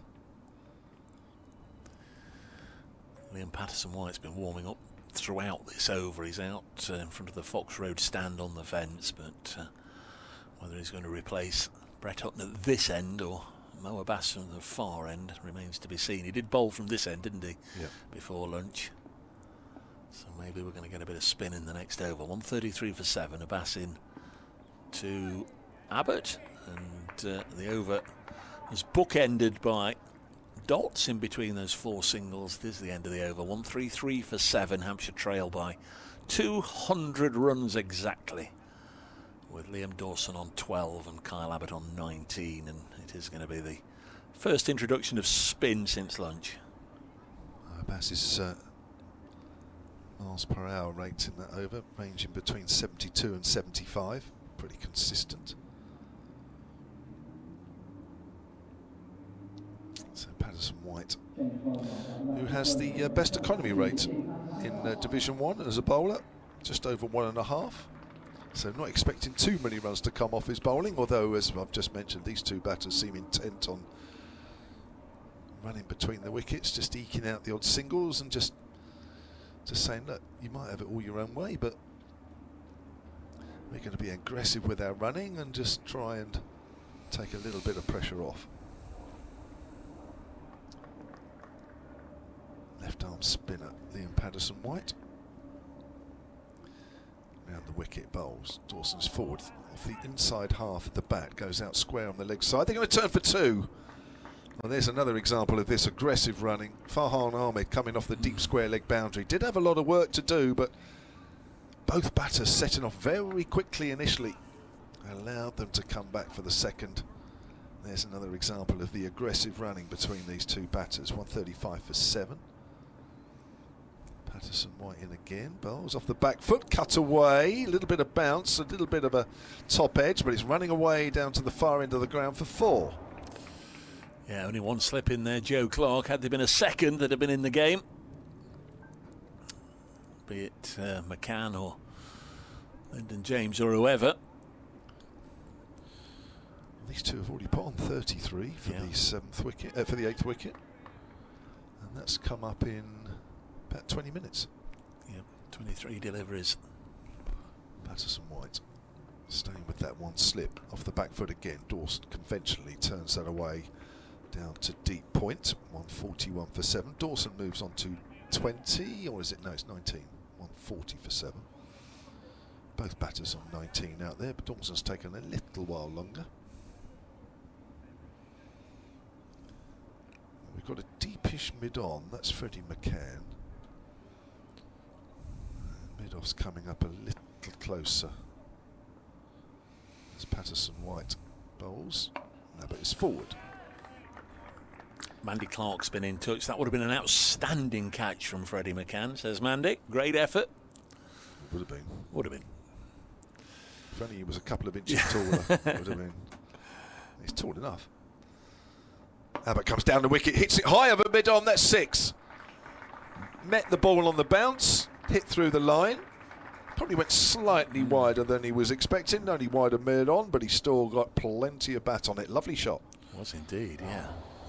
Well, they're not hanging around, these two. They don't care about the scoreboard. They don't care that Notts are on top. They're playing their own game.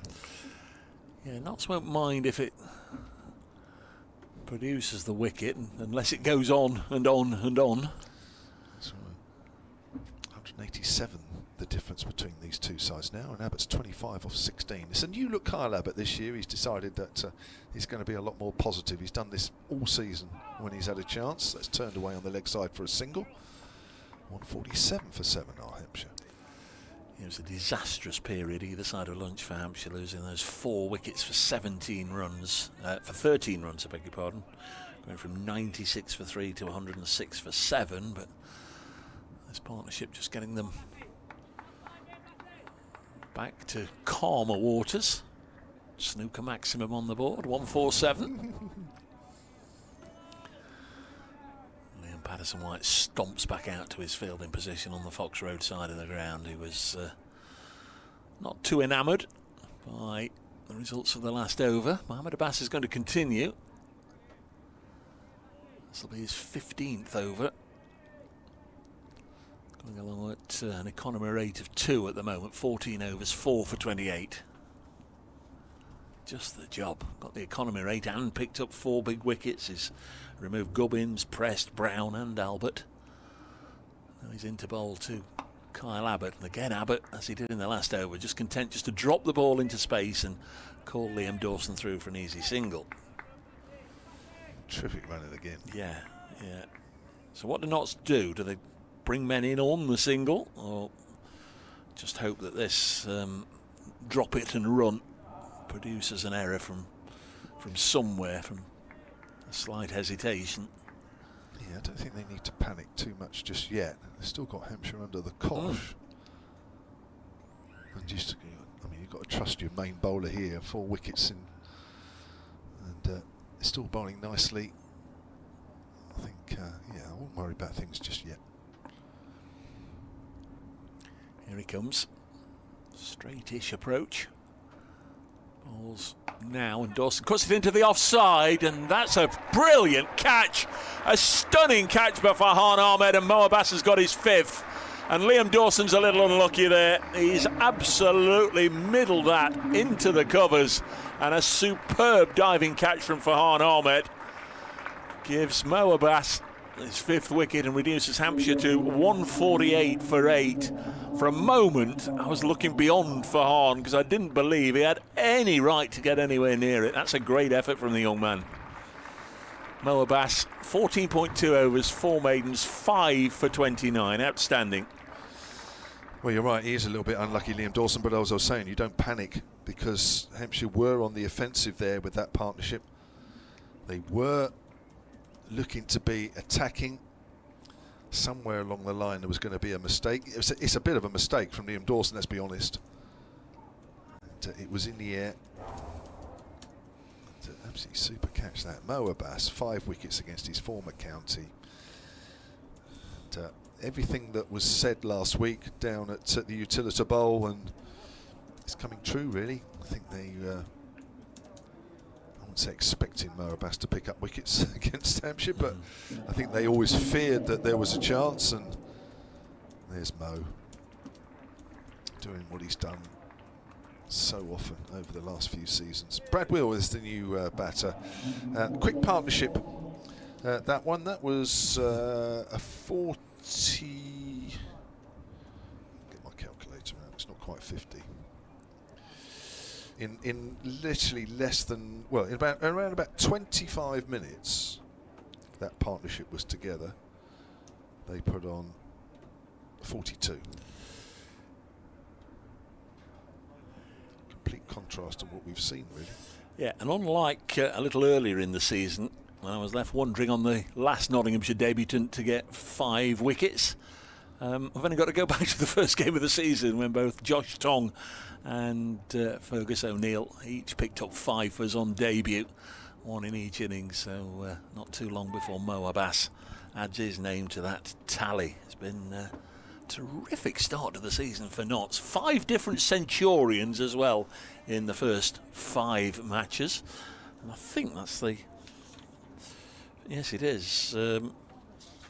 Says he. That's the 6th 5-wicket haul. 2 for O'Neill, 2 for Tong, 1 for Hutton, and now 1 for Mo Abbas. Brad Wheel's in at 10. So you're top of the league. 148 for 8. Great work from Farhan Ahmed. He bowls now, and Brad Wheel pushes it into the offside, and a diving stop this time from Farhan Ahmed, but the ball just runs away from him at a touch, and they get a single. 149 for 8. It's going to be Kyle Abbott or bust now, you fancy. He's had 1 or 2 sighters. Just wonder if he'll look to really press his foot on the accelerator and try and hit some big blows. Halfway through the 41st over, Hampshire 8 down. Trail by 184 runs on a ground where they've been used to picking up success after success after success. They've got a great record here. Not so anyone twice against Hampshire in the County Championship on this ground in the 21st century. Hampshire 6 victories in that time. 149 for 8. Next delivery on its way now, and Abbott works it away onto the leg side for a single out to Patterson White, and that's the 150. Brought up to complete indifference, or so it seems. Oh, there's the Hampshire supporters away to our left. Look, they're joining in, giving him a bit of a clap. Shell-shocked, I should think. Yeah. 48th time that Mo Abbas has got 5 wickets or more, playing his 193rd first-class match. Just a 53-year-old says, do we make them follow on? Do we make them follow on? These are heady times for Nottinghamshire. There's Abbas in, and this is pushed into the offside. I don't think it'll happen, personally. I think they'll avoid the follow-on, but even if they don't, just with a 3-man seam attack, I don't think Notts would want to ask the bowlers to try and do it all again. 150 for 8. Yeah, still loads of time left in the game. There's Mo Abbas in bowls, nicely played by Brad Wheel, square of the wicket on the offside. Yeah, I was just about thinking of 3-day cricket. End of the over, first of all, Mo Abbas, 15 overs, 5 for 31, great ovation, well done Trent Bridge and the supporters here, I think from both sides, recognise what a fine effort he's done today. Yeah, I was just about to say, we're halfway through the second session, so we're halfway through the match. Well, of course we're not, idiot Dave, it's a 4-day match, and there is 2 full days after this one, and half a day of day 2 still to come. Yes, he moved on. I mean, this is obviously a reminder of what Hampshire have let go, which is not ideal. Round of applause to Mo as he takes his position back in the field. Here's Liam Patterson-White with his left arm spin as that's pushed out towards mid-wicket. The other reason that Hampshire, the main reason was because of the repositioning of the team, but because of James Vince's announcement, but I think they also felt, as Patterson White comes in wrapped on the pad coming forward, is that it's been the same Hampshire attack now for about 4 seasons or so. You know, Abbott, Abbas, and also Keith Barker, and I think they felt that you know, it just needed to evolve, it needed to change. There were some young players, there are some young bowlers. Brad Wheel wasn't getting much of a look, and that's hammered over the head of Patterson White. Hit straight down the ground for 4 runs. And umpire Kettleborough, he was quick to get out of there. That was hit with a bit of beef. Yeah, so just going back, you know, it's been the same Hampshire attack for 4 seasons, really. Not a great amount of pace amongst the 3 of them, but good, solid, and to be fair, more than solid bowlers. I think Hampshire felt they just needed also to move on a little bit, really, with John Turner and Sonny Baker in around, and Brad Wheel not playing much. That's hit out towards deep cover by Abbott for a single. Moves on to 33, 155 for 8. You know, it's great having a 3-pronged attack that was as successful as it was, and it got Hampshire very close to winning the championship. Not quite, maybe just a bit unlucky with Surrey being so dominant over the last several seasons. But what do you do with the younger players who are actually very good bowlers? As that's driven back and well fielded by Patterson White, diving low to his right. So yeah, so that was another reason, really. Whether it works or not, of course, I don't think Hampshire were expecting things to be brilliant straight away. When did Hampshire last win it? Was it the Ingleby Mackenzie side? Yeah, 73 or something. Yeah. The closest we've been recently. Will just plays on the offside, bit of misunderstanding. Will comes back, the bows are off. Will was expecting a single, so just ambled down the pitch, and then Abbott said no, and he was about a third of the way down, but he's home anyway.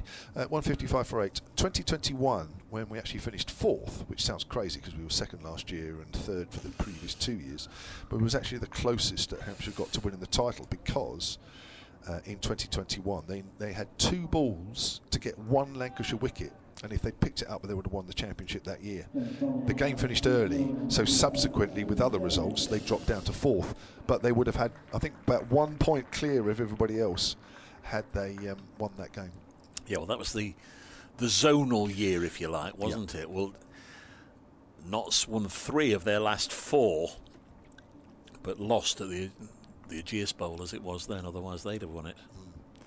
They won more games than anybody else, got more points than anybody else, and yet finished 3rd overall. And it was who was it who went through to the Bob Willis final? Essex and Lancashire? Essex and Warwickshire? Can't remember. Anyhow, we've got a bowling change. Mo Abbas has got his 5. He's out of the attack, and it's Lyndon James coming back. 155 for 8. Mandy has been in touch again on that catch. Oh, to be 17 again for Farhan Ahmed. Amazing catch, young man. After years of watching Mo Abbas take Nottinghamshire wickets, I'm now very pleased that he's one of our own. Thank you, Mandy. That praise cricket on the old Twittery thing on the email. Kev's looking after things there. solentcricket@gmail.com. Lyndon James, 8 overs, 1 for 28 into bowl to Kyle Abbott, who's been playing his shots, and Lyndon James begins with a no ball. So 2 more to the total. 155 for 8. Hampshire trail by 178. Elsewhere, Essex 120 for 8 in a low scorer at Chelmsford. Yorkshire made 216. Worcestershire 97 for 4 at Hove. Sussex made 284. Warwickshire 541 for 5 against Surrey at Edgbaston. Lyndon James bowls down the leg side, taken by Verena as Abbott swished frantically at fresh air. Didn't make contact. Just told you about Glamorgan declaring on 549 for 9. Looks a good decision so far to pull the plug then, because immediately they've dismissed Master Finch. Harry Finch has fallen right at the start of the Kent reply. And Lancashire 275 for 9 at Wantage Road. Northants made 238. There's Lyndon James. Bowls hit past him and down the ground for 4. Brett Hutton dives, but sort of a token effort from Brett. He was never going to get there, wasn't even in the same vicinity, but still decided to throw himself to the ground in a desperate bid. And this over hasn't begun particularly well for Lyndon, with a no ball and then That fierce blow down the ground from Abbott for 4. You mentioned about Mo Abbas taking wickets against Nottinghamshire back in April 2023 down on the south coast. Abbas 6 for 49. Was that after Against Barker Notts. did it in the first innings?